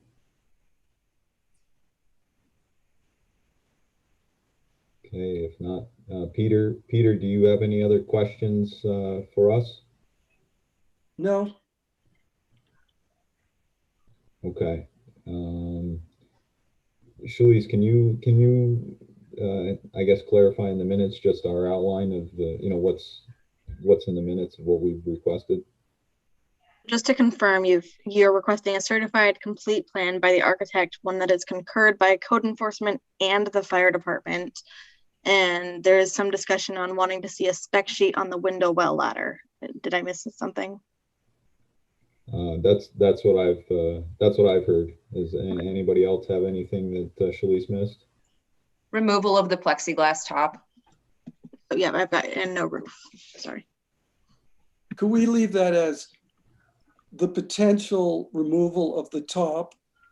So that if they told us that, okay, we need the top, it isn't that you're conditioning it as remove the top. If they said, you need the top, I come back here with the top. So I think, Derek, your comment was in regards to the tops and matching and. Yeah, I mean, I would think if we're gonna approve a top, it would have to match the other one, and so being slate. And again, I mean, this seems like a simple request, but it's been so disjointed, and I think we're all struggling to try to figure out what it's actually going to look like. And now just realizing, at least for myself, that the other one is right along that same wall, and it's already been done with the slate. So yeah, I would say slate instead of plexiglass. That's one of my things. So do you think that you could accept that leaving it open if the applicant's able to coordinate with the building code enforcement and the fire department, and they agree that a top and his architect that a top is acceptable, meets code, meets fire department requirements? The biggest thing to us is that they all match. Yes. Correct. Does that sound reasonable to the board? That sounds reasonable to me in principle, Jim, but I'm worried about lifting a slate trapdoor. Is much heavier than plexiglass. I'm wondering if the green fencing couldn't be hinged to swing out. So I'm fine with no top, but I would think it'd be easier to hinge the green fence so that it's the biggest thing I'm trying to get past is Peter has requested that we somehow potentially not not limit him from a top if he can work it out with his designer, the code officer, and the fire department. Correct. I'm okay with no top at all. So then could the other top be removed too, you know, in the same vein to keep it all similar, but I don't know if that opens up something else that's because of the design of the other well. Yeah. So The other, the other one could be removed. Okay. Cool. There's nothing special about that other side that's different. But just to clarify, you know, we're saying yes, the other top can be removed, but are we allowing Peter's initial request of if he can work out with his architect, the building code officer, and the fire department for a code compliant, you know, well-designed top, that this board isn't, you know, is going to be okay with a top coming back for presentation. If we're not going to be okay with it, we should tell him, no, we don't agree with. I think the qualifier there, Jim, is it's compliant. Mm-hmm. But I think we all are suggesting, including Mr. Allen, the preferred solution is no top.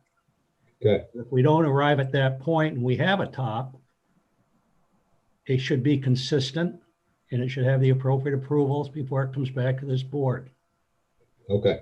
That's exactly what I was looking for, clarification in that regard. So we are looking for him to come back with something that's compliant with the conditions that we've outlined. Whether that's no top or it comes back with a compliant top.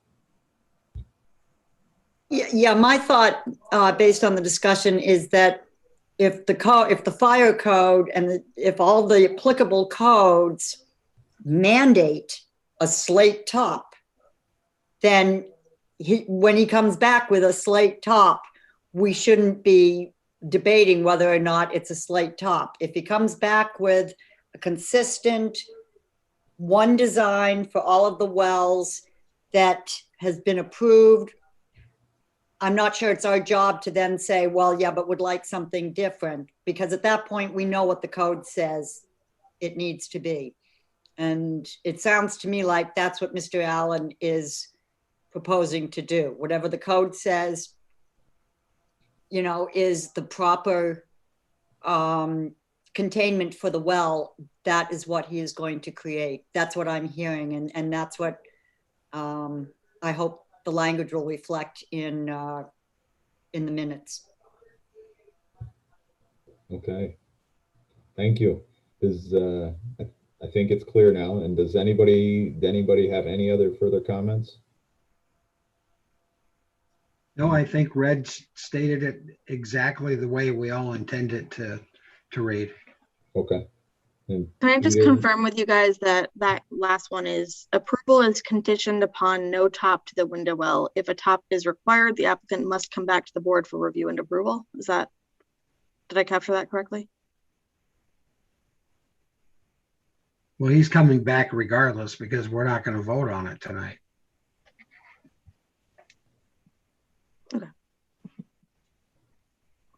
What Rick stated is my understanding as well. You guys just like seeing me. What would life be like on a Monday without me here? You should have been around 18 months ago, Peter. You could have doubled your project. We had an application that lasted almost 2 years. Okay. Wondering if anybody would say that out loud. I'm just Too gonna give soon, you Rick, guys too each a- soon. I'm just gonna give you guys each a photograph of me put on your desk instead of it's a lot cheaper. Okay. Okay. Well, no other comments. Peter, I think we have outline of the items from the board, and we'll look forward to seeing you next month. Right on. Okay. Thank you. Thank you.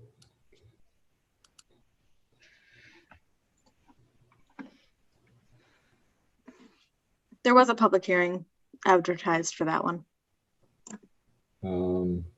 I guess we probably should wait to hold a public hearing until we have a complete and updated application. Great. I don't know if any of the members of the public are here for that. Okay. I don't know if anybody, if is anybody waving their hand about being here for that application? No. Okay. Once again, I think he's got enough information to come back with that we will likely hold the official public hearing next month with the complete application. Okay. Okay. Item number 3. This is planning board item number 2021-04 Terrace West Subdivision, which is a first time application this month.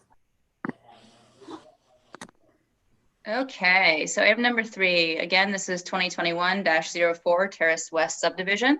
This is a request to subdivide an approximately 6.31 acre parcel with existing improvements into 2 parcels of 3.36 acres and 2.95 acres, located at 9 Healy Avenue. Multiple area variances required. Zoned R2, tax map parcel ID number 207.17-5-1. The applicant is TW LLC and the plan preparer is RMS. So this is a secret determination and final plat review. So this is an overview map of the property highlighted in yellow off of Healy Avenue near Cornelia Street. Again, this is an existing multifamily housing development proposed to be split into 2 lots. Here's the zoning map showing the property is in the R2 district. This is a Google image of the property. It's a great image to take a look at before we look at the actual plan, because you can see the layout of the development is very conducive to what's being proposed here, which essentially is splitting this lot right down the center of this parking area here. Lot 1 to the north, lot 2 to the south. You can see there will be 6 buildings on each lot for a total of 40 something units per lot. It's 96 total. This is just a Google Street image of the property. This is the access drive onto Healy Avenue. And here is the proposed subdivision plat. I have the parcel outlined in yellow, and in red is the proposed new lot line for lots 1 to the north and lot 2 to the south. So typically a subdivision in front of the planning board requires 2 planning board meetings. The first meeting is to determine whether it's a minor or major subdivision. A minor subdivision being anything under 5 lots with little to no site improvements. And the second review is a detailed final review. So because this is such a simple subdivision, little to no improvements proposed, simply adding 6 new parking spaces to lot 2 and a new water service line for lot 2. Our legal counsel determined that the planning board could actually vote on this subdivision plat in 1 meeting. So tonight the applicant is looking for a final approval of this plan. And I had some very, very minor comments to this, mostly in regards to the access easement or the reciprocal agreement that they provided earlier today. So we do have a draft easement on hand, which outlines access to the site, any utility easements that are required, and any maintenance issues that may arise, like snow removal, stormwater, and other maybe trash, etc. So we do have a draft version of that easement on hand that we can pull up, or I can send to the planning board at a later date. Other than that, the subdivision did require a number of variances, one for more than 1 structure on a lot, and then for more than 24 units per lot. So the applicant was in front of the zoning board last week. They did achieve both of those variances. So the planning board is okay to move forward with approving this. Other than that, I don't really have any other comments. There are some minor things like adding dimensions to those parking spaces, providing some more narrative around the shared sewer line system. DPW had some comments about adding some details for the water line, and also the pavement.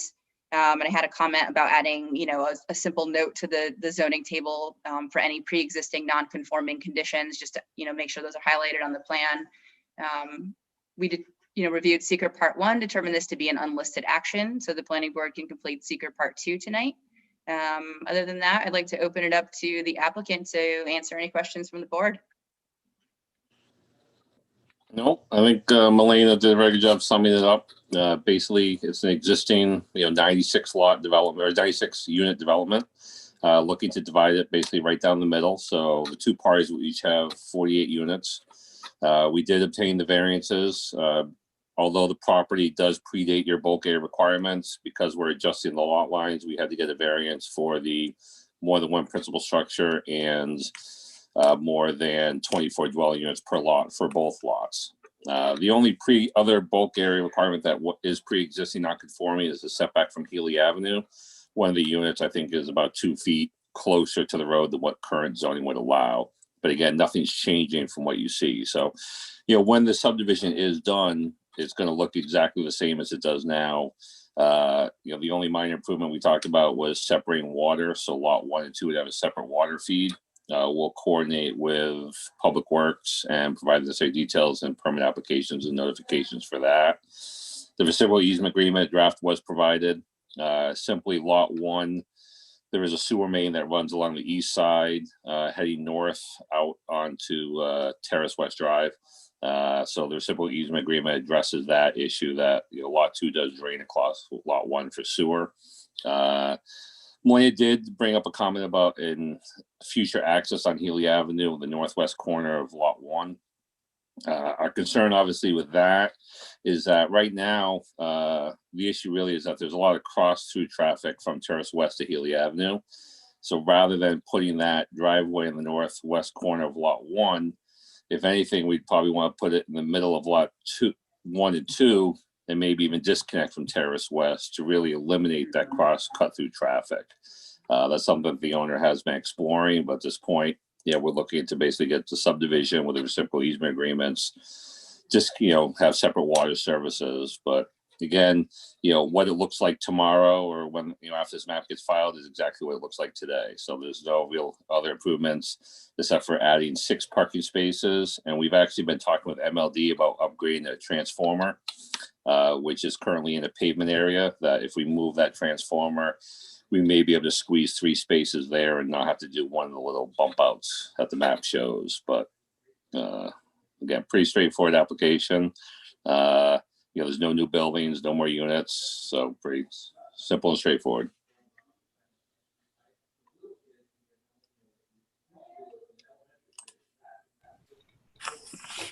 Anybody on the board have questions, comments? Aaron, I have a quick question. Originally, was there a variance issued for 12 principal structures, or was this a special a planned unit development? It actually, the overall development predates both of those requirements. Okay. It was originally constructed without any variances or a special use permit or planned unit development. That's why we had to obtain the necessary variances to move forward with this application. Okay. Yeah, it's been around for a while. Yeah.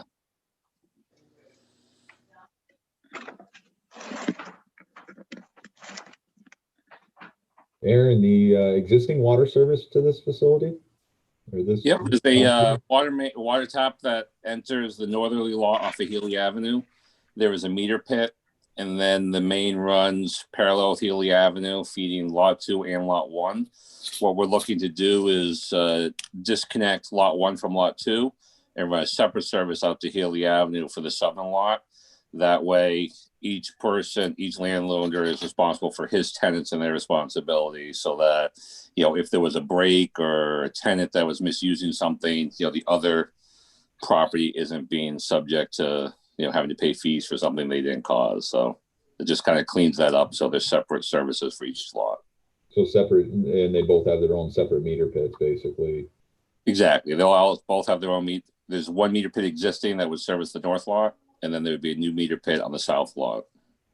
Okay, and then the reciprocal easement covers the sharing of sewer.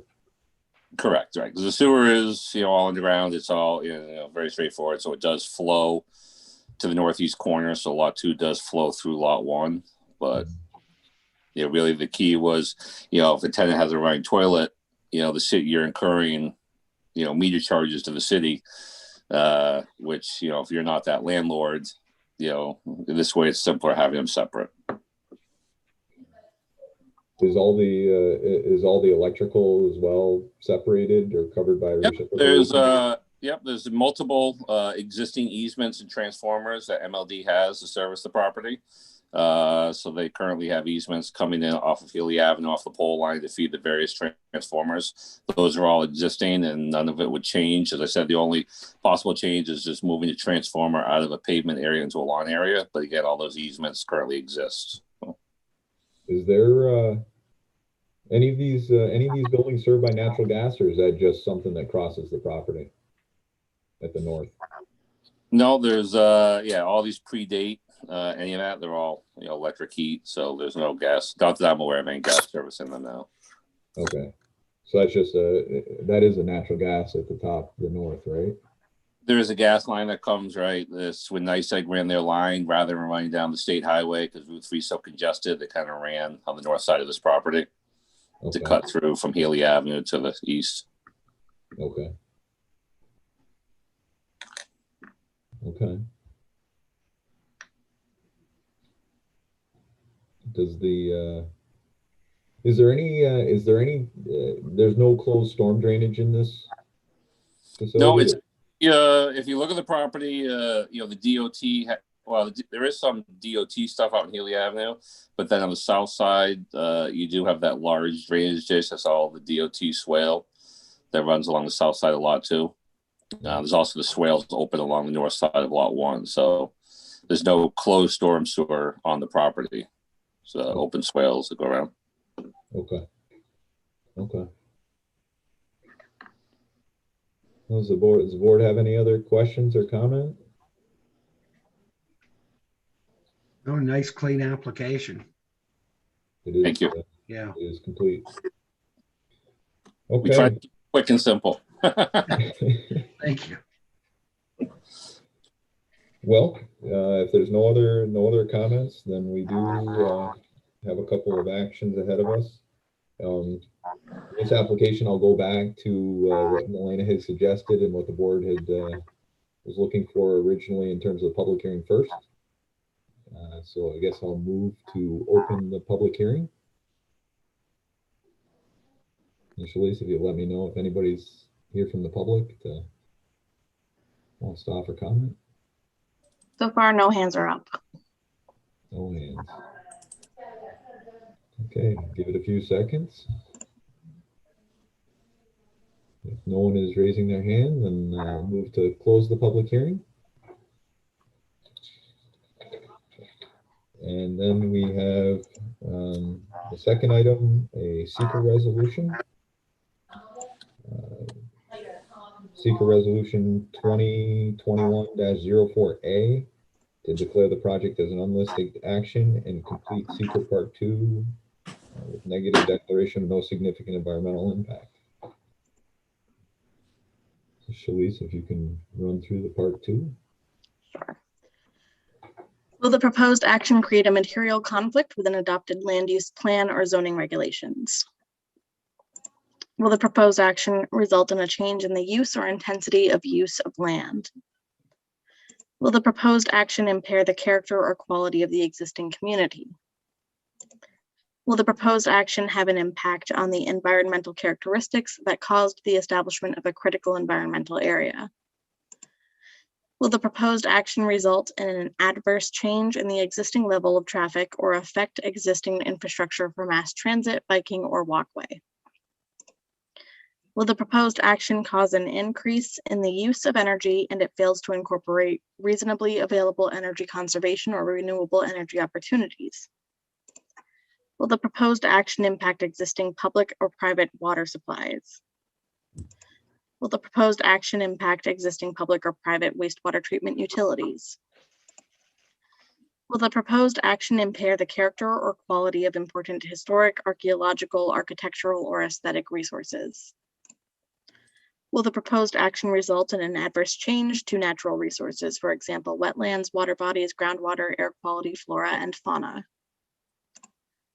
Will the proposed action result in an increase in the potential for erosion, flooding, or drainage problems? Will the proposed action create a hazard to environmental resources or human health?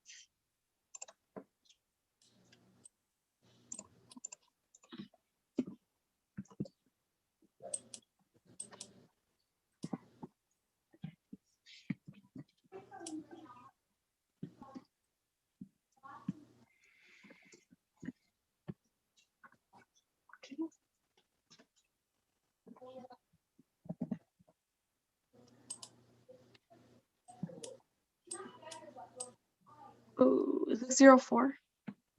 04A. Thank you.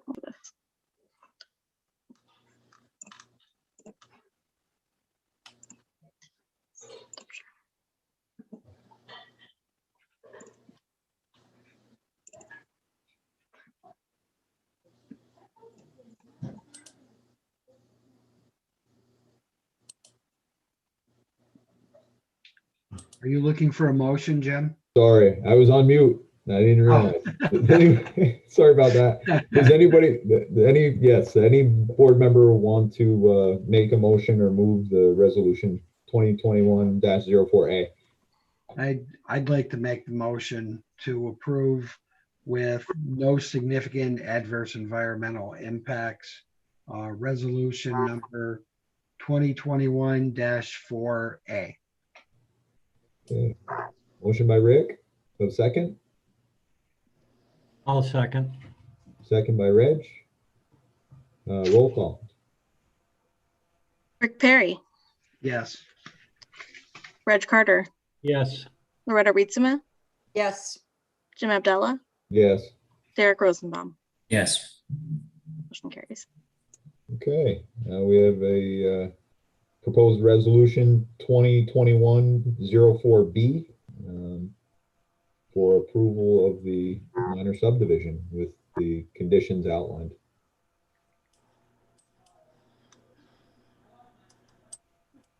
Elena, is this where we have to stipulate we're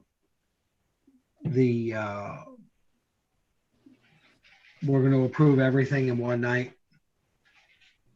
So the resolution that's in front of you outlines that the planning board has determined this to be a minor subdivision. And it also has other conditions of approval, including that the variances were achieved and the draft easement agreement language meets what the board feels it needs to cover. So all of that is in the resolution, yes. Okay, thank you. And I think your review has, outlined some of the other things like the DPW details. Yes, and yep. that type of thing.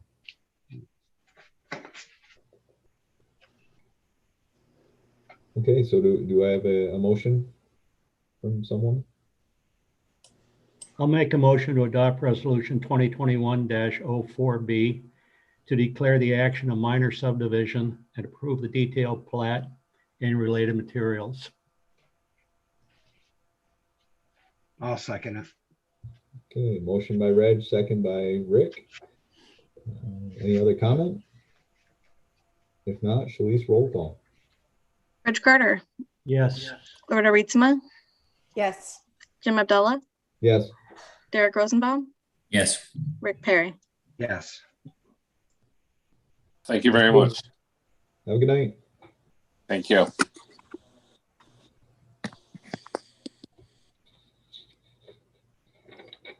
Okay, moving on to item number 4.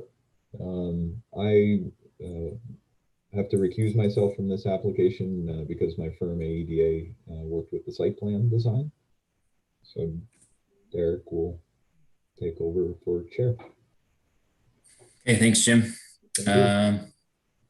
So we have item number 4 on tonight's agenda, planning board application number 2021-05 Vilas Home site plan modification, and I will let Milena take us through it. Okie dokie. So item number 4, 2021-05 Vilas Home site plan modification. This is a request to modify a previously approved site plan to construct an approximately 27,000 square foot, 3-story addition with 109 assisted living rooms and associated parking and other site improvements at the historic Vilas home. This is located at 61 Beekman Street. Multiple variances required, special use permit, and common council ordinance. required.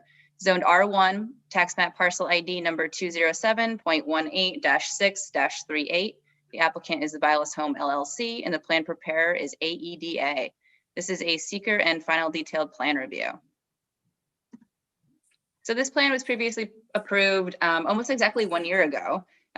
So the backstory is Eli has been working with his architect to finalize the construction plans, and they've found that demolishing the 1994 addition would help, improve the overall flow of the addition. So they're back in front of you with a proposal to demolish that addition and extend the proposed addition to the south to meet where the proposed foyer, grand entrance and drop-off area was. So the building will now, the new addition will now align with the historic Vilas home on the Cornelia Street side. This is just an overview map of the location. We all know where the Vilas home is. It's on the corner of Cornelia and Beekman Street. This is the zoning map showing the property is in the R2 district. So although this has been a nursing facility since it was built in the late 1800s, they still had to achieve a special use permit for a nursing facility, and they achieved that back in March in 2020 from the ZBA. This is the historic map just showing that the property is a registered historic site with SHPO. This is a copy of the letter. So all of the plans and the related materials were sent to SHPO for a secondary review. They reviewed the modifications and they provided this letter stating that they understood that the 1994 addition would be demolished and the new structure would now connect to the historic Vilas home along the Cornelia Street facade. And they actually said that they think this is a better plan because previously the old 1994 addition actually obscured a corner of the original building. So they didn't find any adverse impacts of this new proposal. Just an image from Beekman Street of the historic Vilas home. I'll just point out here, you can see this kind of tall brick wall here. So this to the west is all of the 1994 addition, which will be demolished. Just a better Google 3D image. Again, like I said, this section in the back here to the west is what will be demolished. It'll be the same basic layout, but now the building will extend all the way through here to meet that grand foyer and porte cochere. So on this screen, I have a comparison of what was previously approved by the planning board last March on the left here. And on the right is what's being proposed now in front of the board tonight. So previously, the building had about a 19,000 square foot footprint and about 59,000 square foot addition with 109 rooms. You can see that basic T shape along University Avenue stretching south, meeting that 1994 addition, and then the foyer entrance and the porte cochere drop-off area and all the associated parking around the building. Now what's being proposed is a 27,000 square foot footprint because we're picking up that additional 1994 addition. So that's adding to the square footage. And overall, it'll be 81,000 square feet, still 109 rooms. So the number of rooms has not changed. The parking layout has not changed. The access to the site has not changed. Landscaping is all the same. Stormwater is very similar. Obviously, there'll be a little bit of a change based on the increase in the footprint of the building. Some things for consideration. I wanted to highlight, like I said, a special use permit was granted back in April of 2020 for the nursing facility use. So there's no change in that, no reason to go back to the ZBA. Previous variances issued, they were issued for building height. They were issued for number of stories, parking in the front yard, and parking deficiency. So none of that is changing except parking deficiency. So the way that parking is calculated for a nursing facility is based on square footage. So since the building footprint is increasing in square footage, obviously there'll be a greater deficiency in parking because they're still proposing the same number of spaces, which is 87. So I went to the building inspector and I talked through this with him. And he said, because the ZBA issued the variance based on the project's demand, based on the number of rooms, which was 109 back in March, he felt comfortable determining that this project does not have to go back in front of the ZBA to ask for another variance for a parking deficiency because the number of rooms is staying the same. So the project's need for parking is staying exactly the same. So as far as variances are concerned, the project does not need to go in front of the ZBA again. Previously, the council did have to review this because the project is proposing to connect 2 city streets through the site. That is not changing. Like I said, the parking and the site layout itself is not changing, so there's no need to go back in front of the council for a second review. And speaking of second review, also this originally went to the county because of its location on Cornelia Street, which is Route 3. I reached out to the county planner and he stated that due to the limited site changes, there was no reason for the county planning board to do a secondary review. So we're clear as far as that's concerned. SHPO, I discussed earlier that SHPO was sent the new materials. They did do a secondary review and found no negative impacts to the historic character of the building. And then stormwater. So as you can see, the footprint is a little bit bigger. We're picking up that square footage from the old 1994 edition, and it's a little bit wider through here. There's some additional sidewalks. Concrete pads have changed a little bit, but the applicant has provided an updated SWIP. They have met all of the conditions for DEC. Previously LaBerge, our third-party engineer, did review this stormwater plan. They provided a number of comments and feedback, and the applicant did respond to those and incorporate them into the plan. So the stormwater has, changed a little bit, and we have Mike Kuhn on the call tonight, so he can kind of talk us through that. And the board can absolutely make a determination. They think that the stormwater plan needs to get reviewed again. It's my recommendation that it doesn't need to, but like I said, that's up to the board, and Mike Kuhn can walk us through that. And then lastly is seeker. So this was considered a type 1 action. We went through a coordinated review back in February of 2020. The board did complete seeker part 2. And they determined this to be, they neg-decked it and determined no significant adverse impacts were identified. So, I talked to Dean to find out what the process would be to reaffirm that seeker determination. And the board can simply do that. They can reaffirm their previous seeker determination. But basically what we need to do is have a discussion tonight about the site plan modification and take a hard look at that, those part 2 questions and, make a determination that yes, you're comfortable with reaffirming that action, or, we could also go through that form again together, complete it, and then send around that determination to all of the involved agencies. So that's up to the board. Elena, sorry, let me just throw in there too that we did have a public hearing on this before. So it's up to the board if we feel that the changes were substantial enough that we need another public hearing to address the new changes. I think we went through this with Brian at some point, but so I think in that same discussion with seeker and reaffirming that we just mentioned the public hearing if we want to reopen that at some point. Shalice, was this noticed for a public hearing? This was noticed for a public hearing. I can tell you now, though, that the public has left. There are no members of the public currently in attendance. Okay, that's good. I didn't realize it was noticed, but that's good. So if we wanted to, we could do it tonight. It sounds like so. And Melina, I don't mean to interrupt you again, but while I have this page up, can I just clarify the total square footage we're taking on the left side, 19,000 plus 59,000 for the total? No, so the footprint itself is 19,000 square feet, and then the actual building, so all 3 stories combined are 59,000 square feet. I know I probably didn't explain that very well. You're right with the footprint. You're right. And then on the, I don't remember a basement being on the first time. Was there? There was a basement the first time. I believe it was about 10,000 square feet, and I believe it's still exactly the same. And or is close to the same. Is that included in the total It is square not. footage? It is not included in the total square footage. So the footprint's expanding by 8,000 square feet. Yep. Okay. Thank you. Which I believe the 1994 edition is a little over 5,000 square feet. So that's about 5,000 of that 8,000 is that 1994 edition that you're now going to be covering. Okay. So just through the plans that were submitted again, this is the modified site plan. Same T formation along University Place, to the west of the existing Vilas home.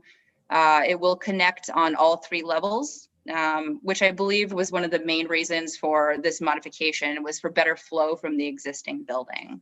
The grand, main foyer entrance will be here still.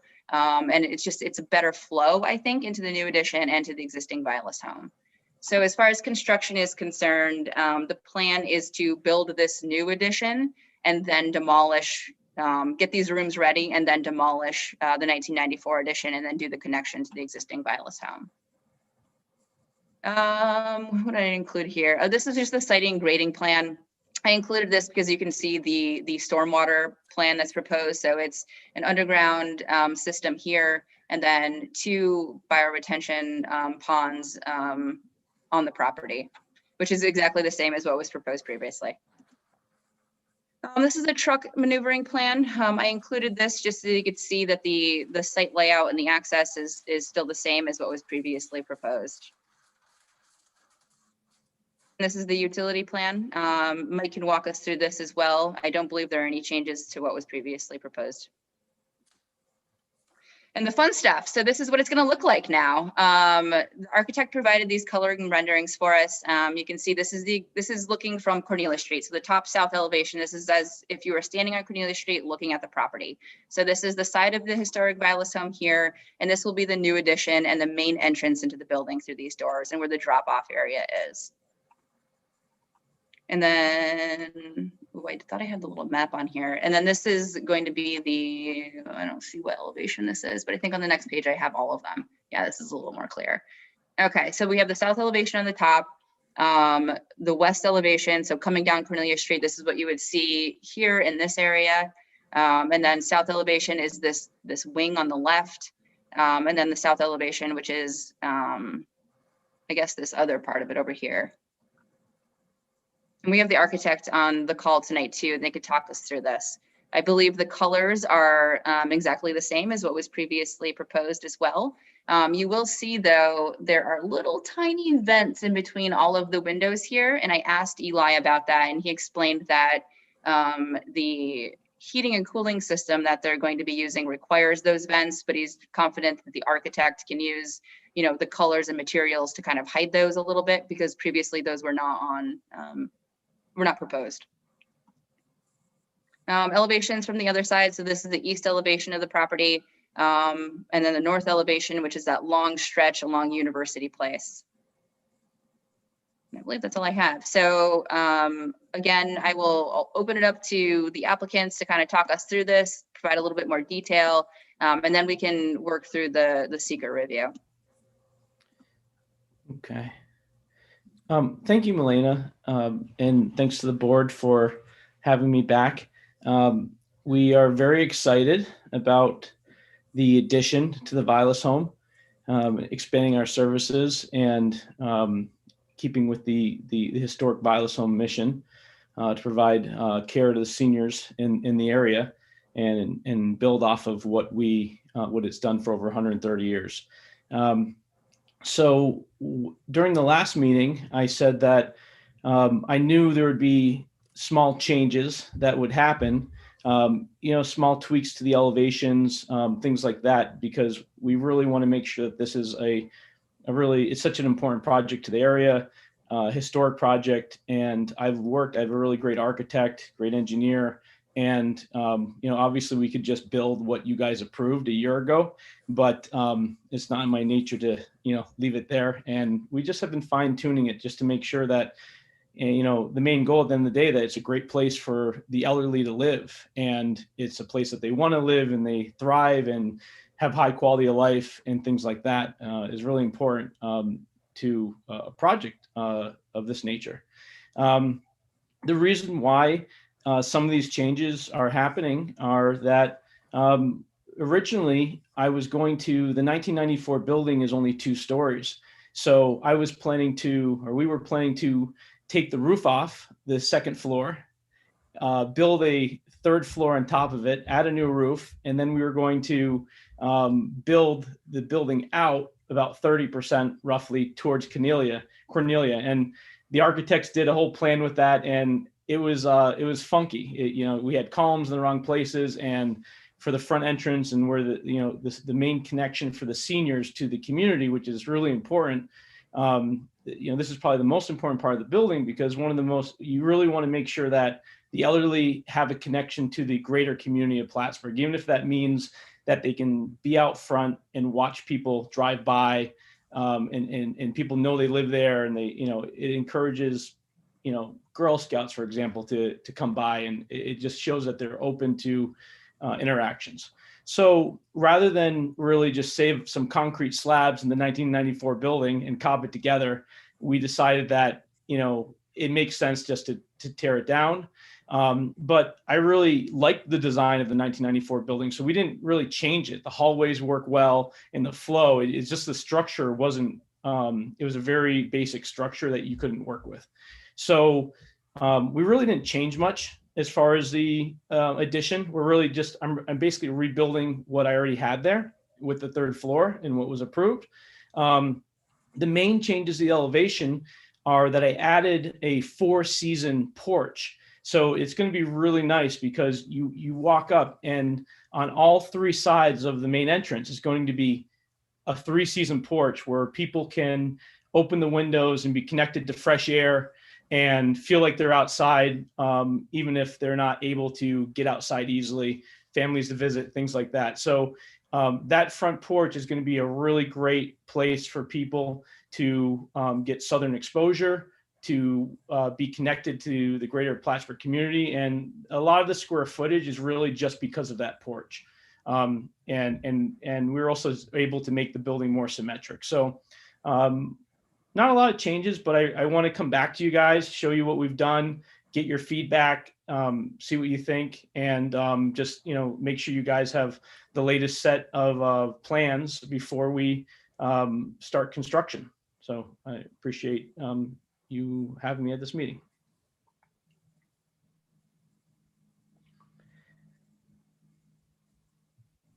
Okay, thank you, Eli. Is Mike Kuhn available?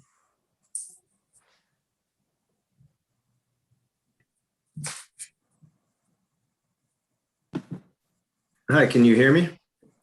Yes, we can. Thank you. All right. I wasn't sure if I could unmute myself, but sort of as Milena explained, from the outside looking in, the site is going to function almost seamlessly from the original proposal that was approved a year ago. So if you're a pedestrian walking up or down Beekman Street or Cornelia Street, or a truck or car, you would experience the site in the same manner. We have the same entry points for vehicles on Cornelia Street, the main entry points on Beekman Street. We've maintained the exit only on Cornelia Street that was approved by the Common Council.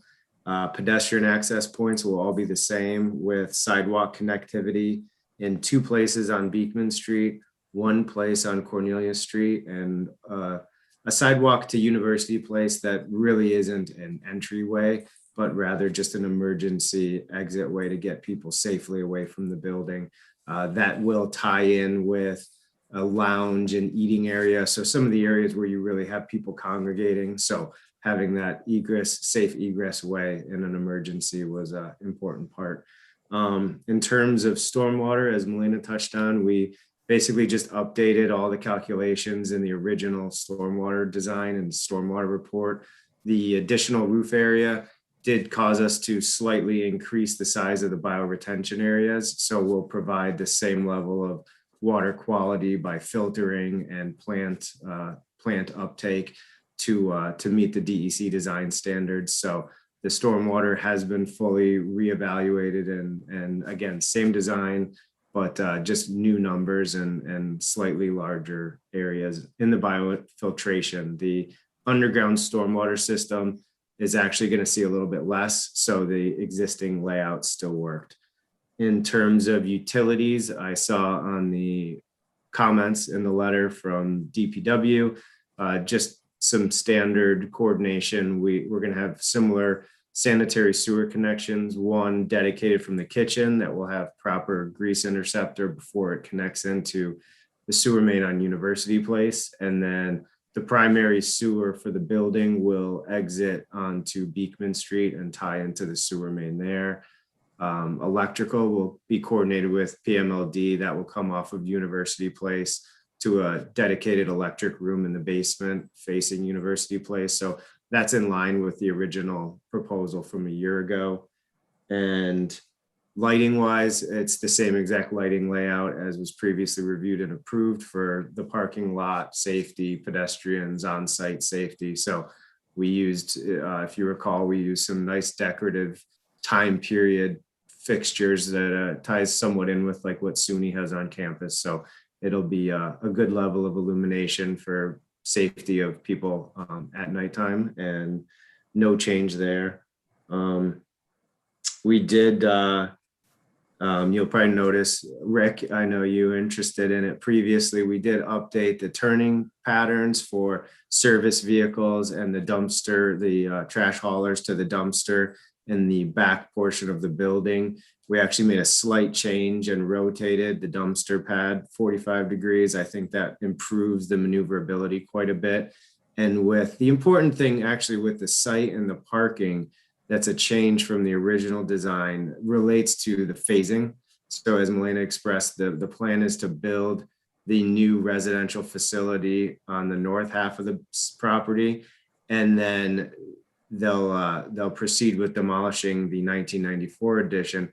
And to make that work, the main entry for the time being until phase 2 is complete, the main entry will be in the corner of the parking area near the service entrance for the dumpsters and the deliveries. So there's adequate parking, and we relocated 2 handicap spaces to that entry so that, and I'll let Eli and Danny express kind of the time frame for the phasing, but this way there's a suitable handicap accessible entrance throughout the project, and it can remain, even when phase 2 is complete, it can remain and provide safe, accessible entrance to the building at multiple points. So that's generally kind of what we've updated on the site plan. And if you have any questions, I'm happy to answer. Yeah, real quick, Mike. As far as the number of parking spaces, those all remain the same. That's correct, right? Correct. Yes. The original basis was done on an equivalent look for other facilities and in a basis of parking spaces per residential room. So that way we, it covers the staff and the visitors as it relates to the room count, not so much the building square footage. So that stayed the same in this redesign or modified design. Okay.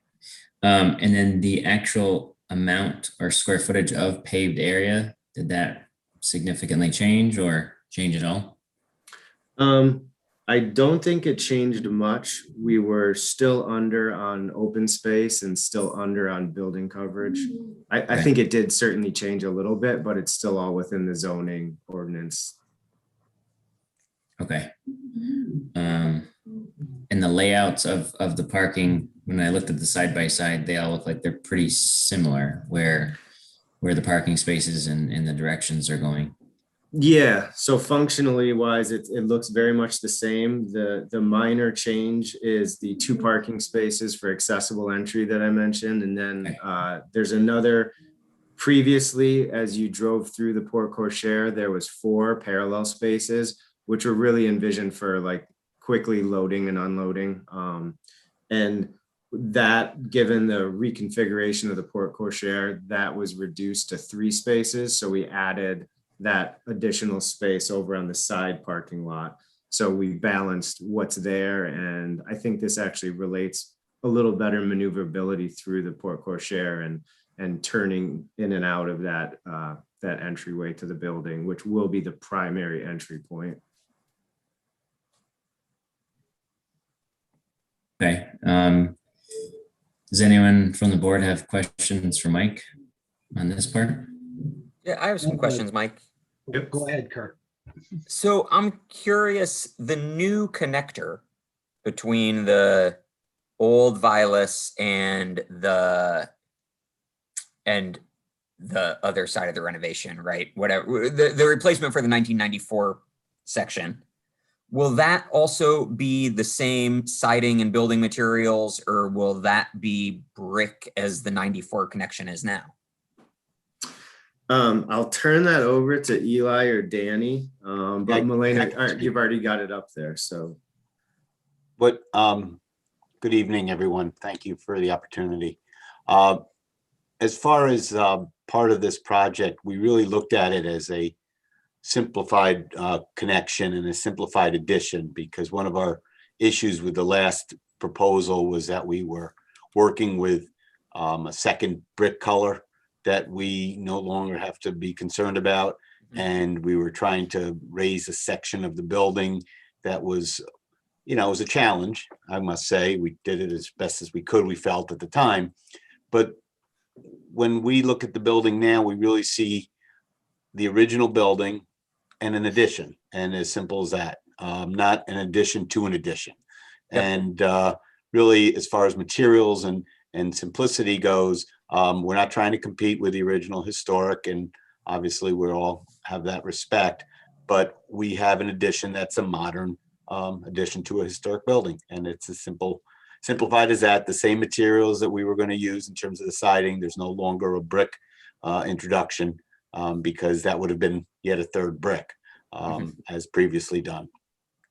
So just wanted to hit on, make a note on that. And also, there's actually more transparency in this project than the last one. As Eli mentioned appropriately, it's a very open feel. When you drive up, there's a lot of glass, there's a lot of natural light coming in, and there's some really wonderful spaces that the residents will enjoy, both indoor and outdoor. So there's a nice link to it overall.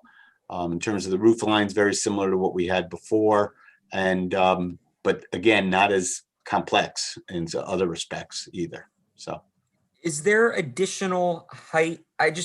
On this new revision, or is it all the same peaked roof and height on the new section? It's pretty much the same as it was. Again, there's you can see as the grade steps up, you know, it's essentially the same height building, just at another platform on the site, but it's the same average heights that we had previously.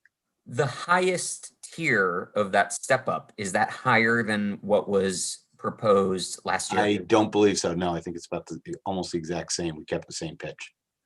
And I can confirm that, but. Okay. And in the elevation that we're looking at now, the south elevation, the top is flat. Is that because it got cut off on the page? Does it go to peak, or does it? No, we're going to have a flat section of the roof there. It will have a flat section. Yeah. Oh, it would have been considerably too high. Yeah, we did chop it off. Okay. Okay. To use a brutal term, we chopped it off. Yeah. But as far as the main peaks, we didn't. So the main entrance and the main dormer section and the hip roof behind it are true, coming to a point. It's the ones that are receding are blunt at the top to get a flat section. Okay.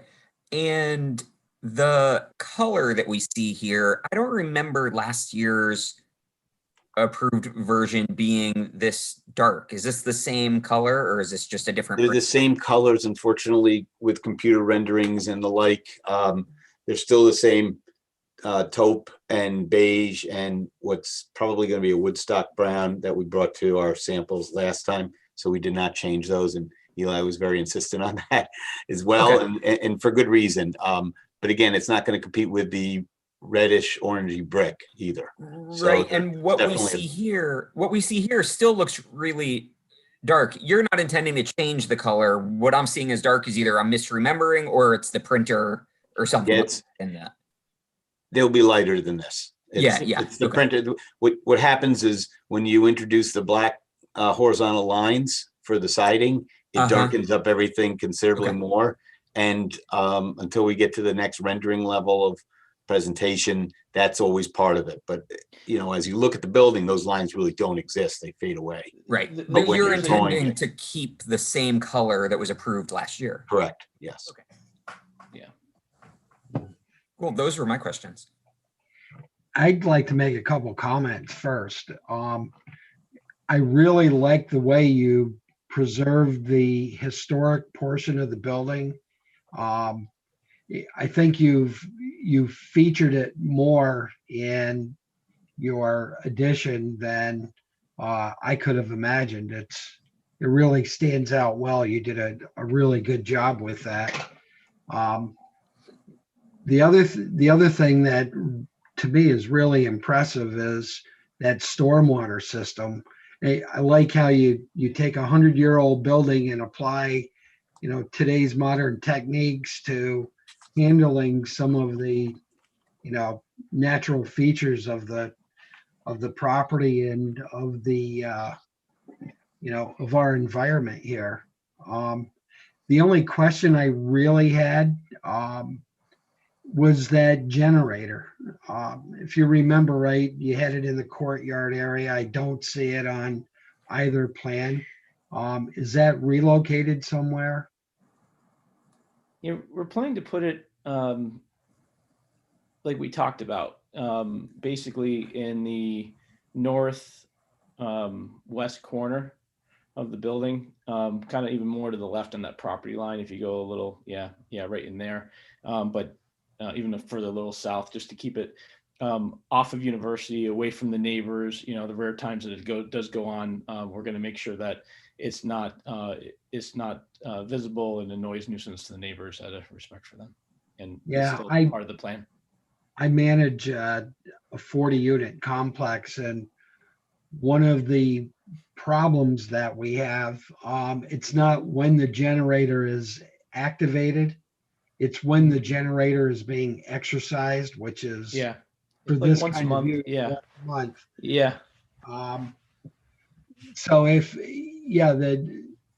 the more you can mask that generator and buffer the sounds of it, I think the more the neighbors will appreciate your presence.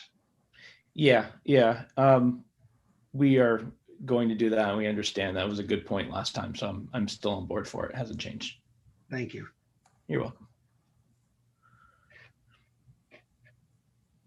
I'm good. I just, I guess wanted to clarify and put it on the record, just because I was trying to wrap my brain around it. But the total footprint, I guess, just so we can state, what's actually changing with the square footage wise of the building. There was a 19,000 square foot addition proposed before, and that was approved.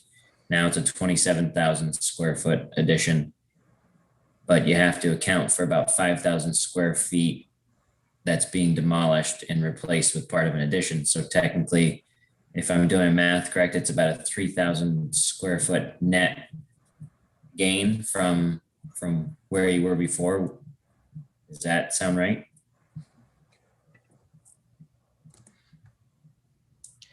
I did some. I don't have. It's around 10,000 square feet. The building is increasing by about 10,000 square feet total. Danny, you can correct me if I'm incorrect, but I believe roughly it's increased, so everyone kind of knows, what the change in square footage is. It's around 10,000 square feet increase from last time, approximately. And that's about 3,200 a floor. So the three floors plus 3,200 footprint. Correct. On the first floor. Okay. So that's about where I was then. Okay. Yeah, it's a little confusing because the 1994 addition was counted as part of the historic building, and we were just adding a piece, and now we got rid of that. But yeah, once you do the math, that's what it comes out to be. Yeah, the total net in the end, the existing building, is going to be only about 3,000 more of a footprint. Yeah. Okay. Yeah, and it's really because of that front porch wrapping around three sides now. That's the main reason. You can see the outline of the old curve on the drawing you're looking at right there. Yeah, that helps. Okay, I didn't realize that was. Oh yeah, from the 1994 building. Yeah. Yeah, and then the basement is essentially going to be below grade but fully finished as similar to the first floor. Yeah. Okay.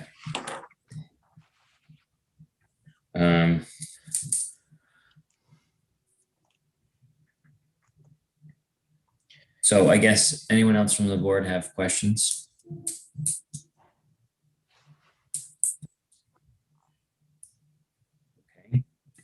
Yeah, I So- would just say, I mean, my only comment is that the addition of that porch, the glass enclosed area is magnificent. My mother and my father-in-law are both in assisted living. And it's all about the light and all about, you know, being to look at life going on, life going by. And it's incredible how that it seems to reduce the feeling of isolation, being Yeah, able to watch exactly. the world go by. And that's a really Yeah. important, and I've seen that for myself. So it looks much less like a fortress, which the new edition always sort of reminded me of. And I'm really excited to see what all that light's going to look like. It's going to be quite amazing, especially since it's facing south. Danny did a great job and his team. They are historic architects, and we've done a lot of work on it to improve it from last time. So that's exactly what we were shooting for, and people are really going to enjoy the space. Mhm. How do you keep that glassed-in porch from turning into a steaming greenhouse on a sunny day? It's got well, Danny, why don't you answer that? You can probably answer Well, it better than me. Yeah, we're gonna have, our engineers are already working. First of all, some of those windows are operable, which is always good. So at least get some air in there. We have talked about paddle fans and the like as well, potentially. But the mechanical systems really are, you know, our engineers are working on that. So we're not looking at making it a greenhouse by any means. It has does heating have and some air shade. conditioning. Yeah, and the air conditioning, of course, will go into it. So it's really not a 3 season. It's really just a standard room space. Uh-huh. So it's a 4-season porch? Yes. Okay, thank you. Well, and also, I mean, based on my 88-year-old mother and 98-year-old father-in-law, when it hits 90 degrees is when they take their sweaters off and start to feel Yeah, finally. Right. Yeah, they just say, oh, good, it's warm out. And take their Yeah. sweaters off. Mhm. So then Yeah. is it essentially going to be looked at as finished area like the rest of the building? Well, in terms of the flooring and the lighting and the like, yes. Okay, so is it counted as the footprint of the first floor in the square footage? Yes, I have that included in the building coverage calculation. Okay, It's on the footprint, correct. Yeah. okay.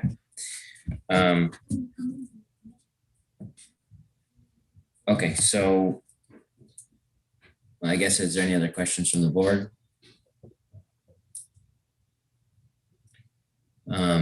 If not, then I think I just want to list out the things I think we need to kind of cover. There was a few review comments and just on the trench details and a few other things, but I think we mentioned that in a previous application that those go in as conditions of approval anyway. Is that correct, Melina? That is correct. Okay. So then the things I guess we would need to talk about is, does the board want another review of the stormwater pollution plan by our third-party consultant, which we used last time? Do we want to open up a public hearing, and are we okay with recertifying the seeker? So does anyone have any thoughts on, I guess let's just start with the SWIP. Let's figure that out first. If we want to send that to Labarge, or if we're okay with the fact that not much has changed and they kind of covered, and Labarge had already approved the previous plan. Or Melina, has there been any other correspondence with Labarge with the new changes? There has not with the new changes. Like I said, we have the new SWIP for review. Mike stated that they updated the calculations, but the overall system is staying the same. Okay. Eric, I agree with Melina that essentially there hasn't been any change of significance that would change the determination of the third-party engineer. I think that all the bases were covered initially in that what comments that they had have been incorporated in the plan in that basically there's not enough significant change to change the determination of stormwater. Okay. That's how I felt too. I just wanted to check with everyone on the board. I'm okay with that also. I Okay. agree. I agree. I'm okay. Okay. So I guess let's see if we can check off the public hearing too. Is there anyone that would even be around? There's no one present in the meeting except you guys and the applicant. Okay. So along with the SWIP, I feel like the changes haven't really been significant enough. And if anything, they've gotten better for the neighbors, which were the ones that were, at the public hearing last time. So, and I spoke with Dean about this too, and he said it's really up to the board based on how we feel how material the changes were. And if we would like to, we can either reopen or we can not reopen. Go ahead, Kurt.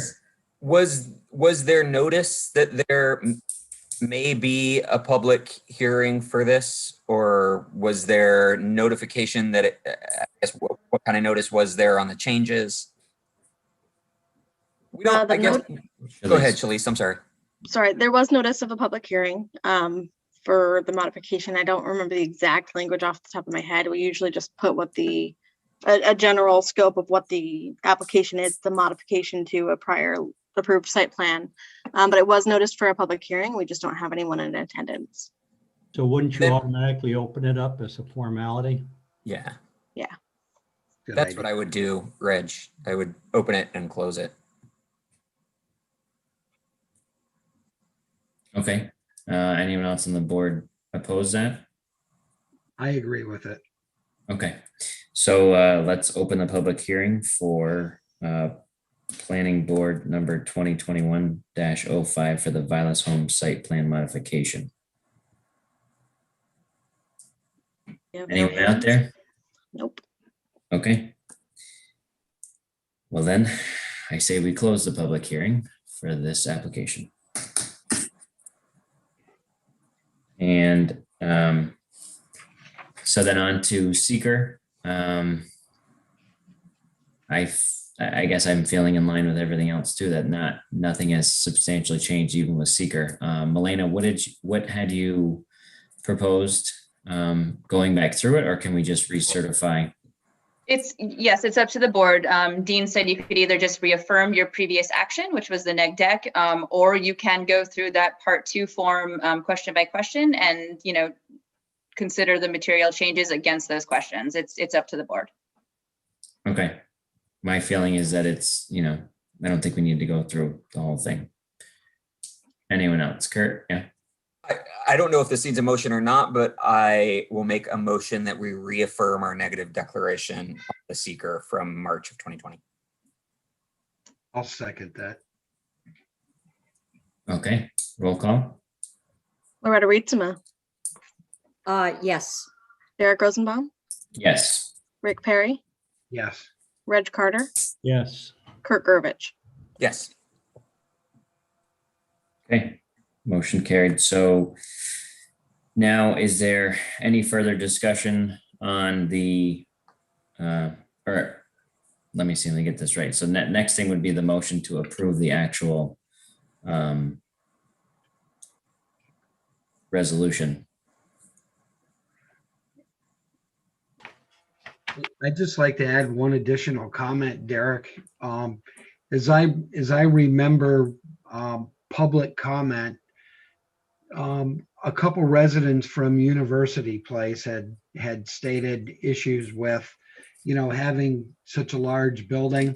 And I did notice that in this landscaping portion of the plan, that there's now a smoother transition between the building and the public way. So I think they really did a commendable job of, softening up the building to the neighboring properties. Yeah, I think they did well with that. That's my only comment.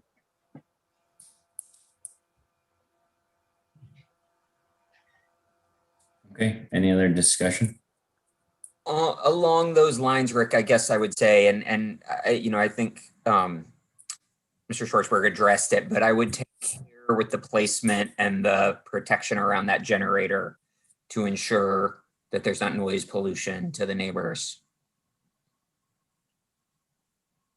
And I believe Eli owns the property that borders that too. So there's technically not a neighbor or a neighbor different than the owner on at least that part right there. Yeah. Yeah, we're planning to add an enclosure for it, which Dan, you could probably, and even Mike, you could speak to that more, but for the generator, it will have a shell enclosure landscaping around it. I mean, I want it to be considerate to the neighbors as well. So I would just ask my engineer and architect if they feel that, what their thoughts are on it, because they probably have more experience. What do you guys think that will be sufficient for noise, or do you think we should do something else? I'm happy to do it either way. I think that, as you mentioned, so they have noise attenuating enclosures that have insulation on the steel walls to help, reduce noise transmission. And I think doing that, and then I certainly, as we work out with the electrical engineer, exactly the size and location of the generator, I think adding some additional probably evergreen shrubs around a portion of it to help any noise mitigation. Obviously, we can't block the maintenance side of things, but I think certainly adding a couple evergreens would probably help out too. Also, I think they make some type of isolation pad, like you do on other types of equipment. So we'll look at that as well.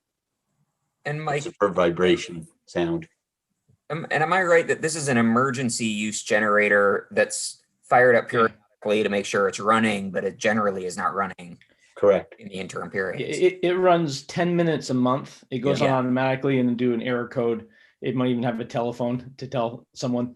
Yeah. And other than that, if the power goes out, it runs until it comes back on, as long as you have fuel in it. Okay. Okay, so if no further discussion, then we would look for a motion.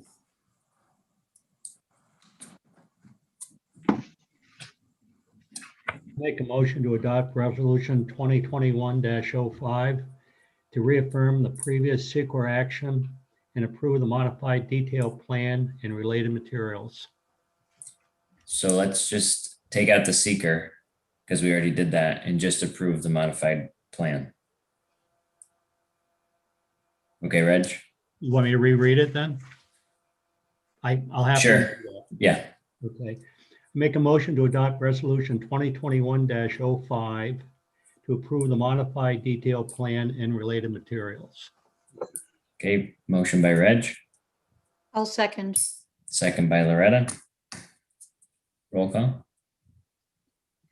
Derek Rosenbaum, Yes. Rick Perry, Yes. Reg Carter, Yes. Kurt Grovich, Yes. Loretta Riedma. Yes. Motion carries. Thank you, everyone, or thank you, gentlemen. Thank you very much. Thank you. Thank you, guys. Look forward Thank to you. seeing it go Very up. nice And working with you all. Appreciate it. have a good night. Thank you. You too. Okay, so other than that, I don't see any other business on the agenda. So then, looking for a motion. Go ahead. I'll make a motion to adjourn. Motion by Kurt, second by Rick. All in favor? Aye. Aye. All right. That's it. Happy birthday, Kurt. Happy Thank you. birthday. Wait, who has Whose a birthday is it? Kurt's birthday. Kurt, All happy right, birthday. how old are you? 27. How old? 27. Again. Everyone laughed at that. I know. 45. I old. can't believe it. 45. Happy birthday, Kurt. Happy Thank you. birthday, Go Kurt. Have a enjoy great it. night, y'all. Good night. Bye, Good night, guys. everyone. Bye.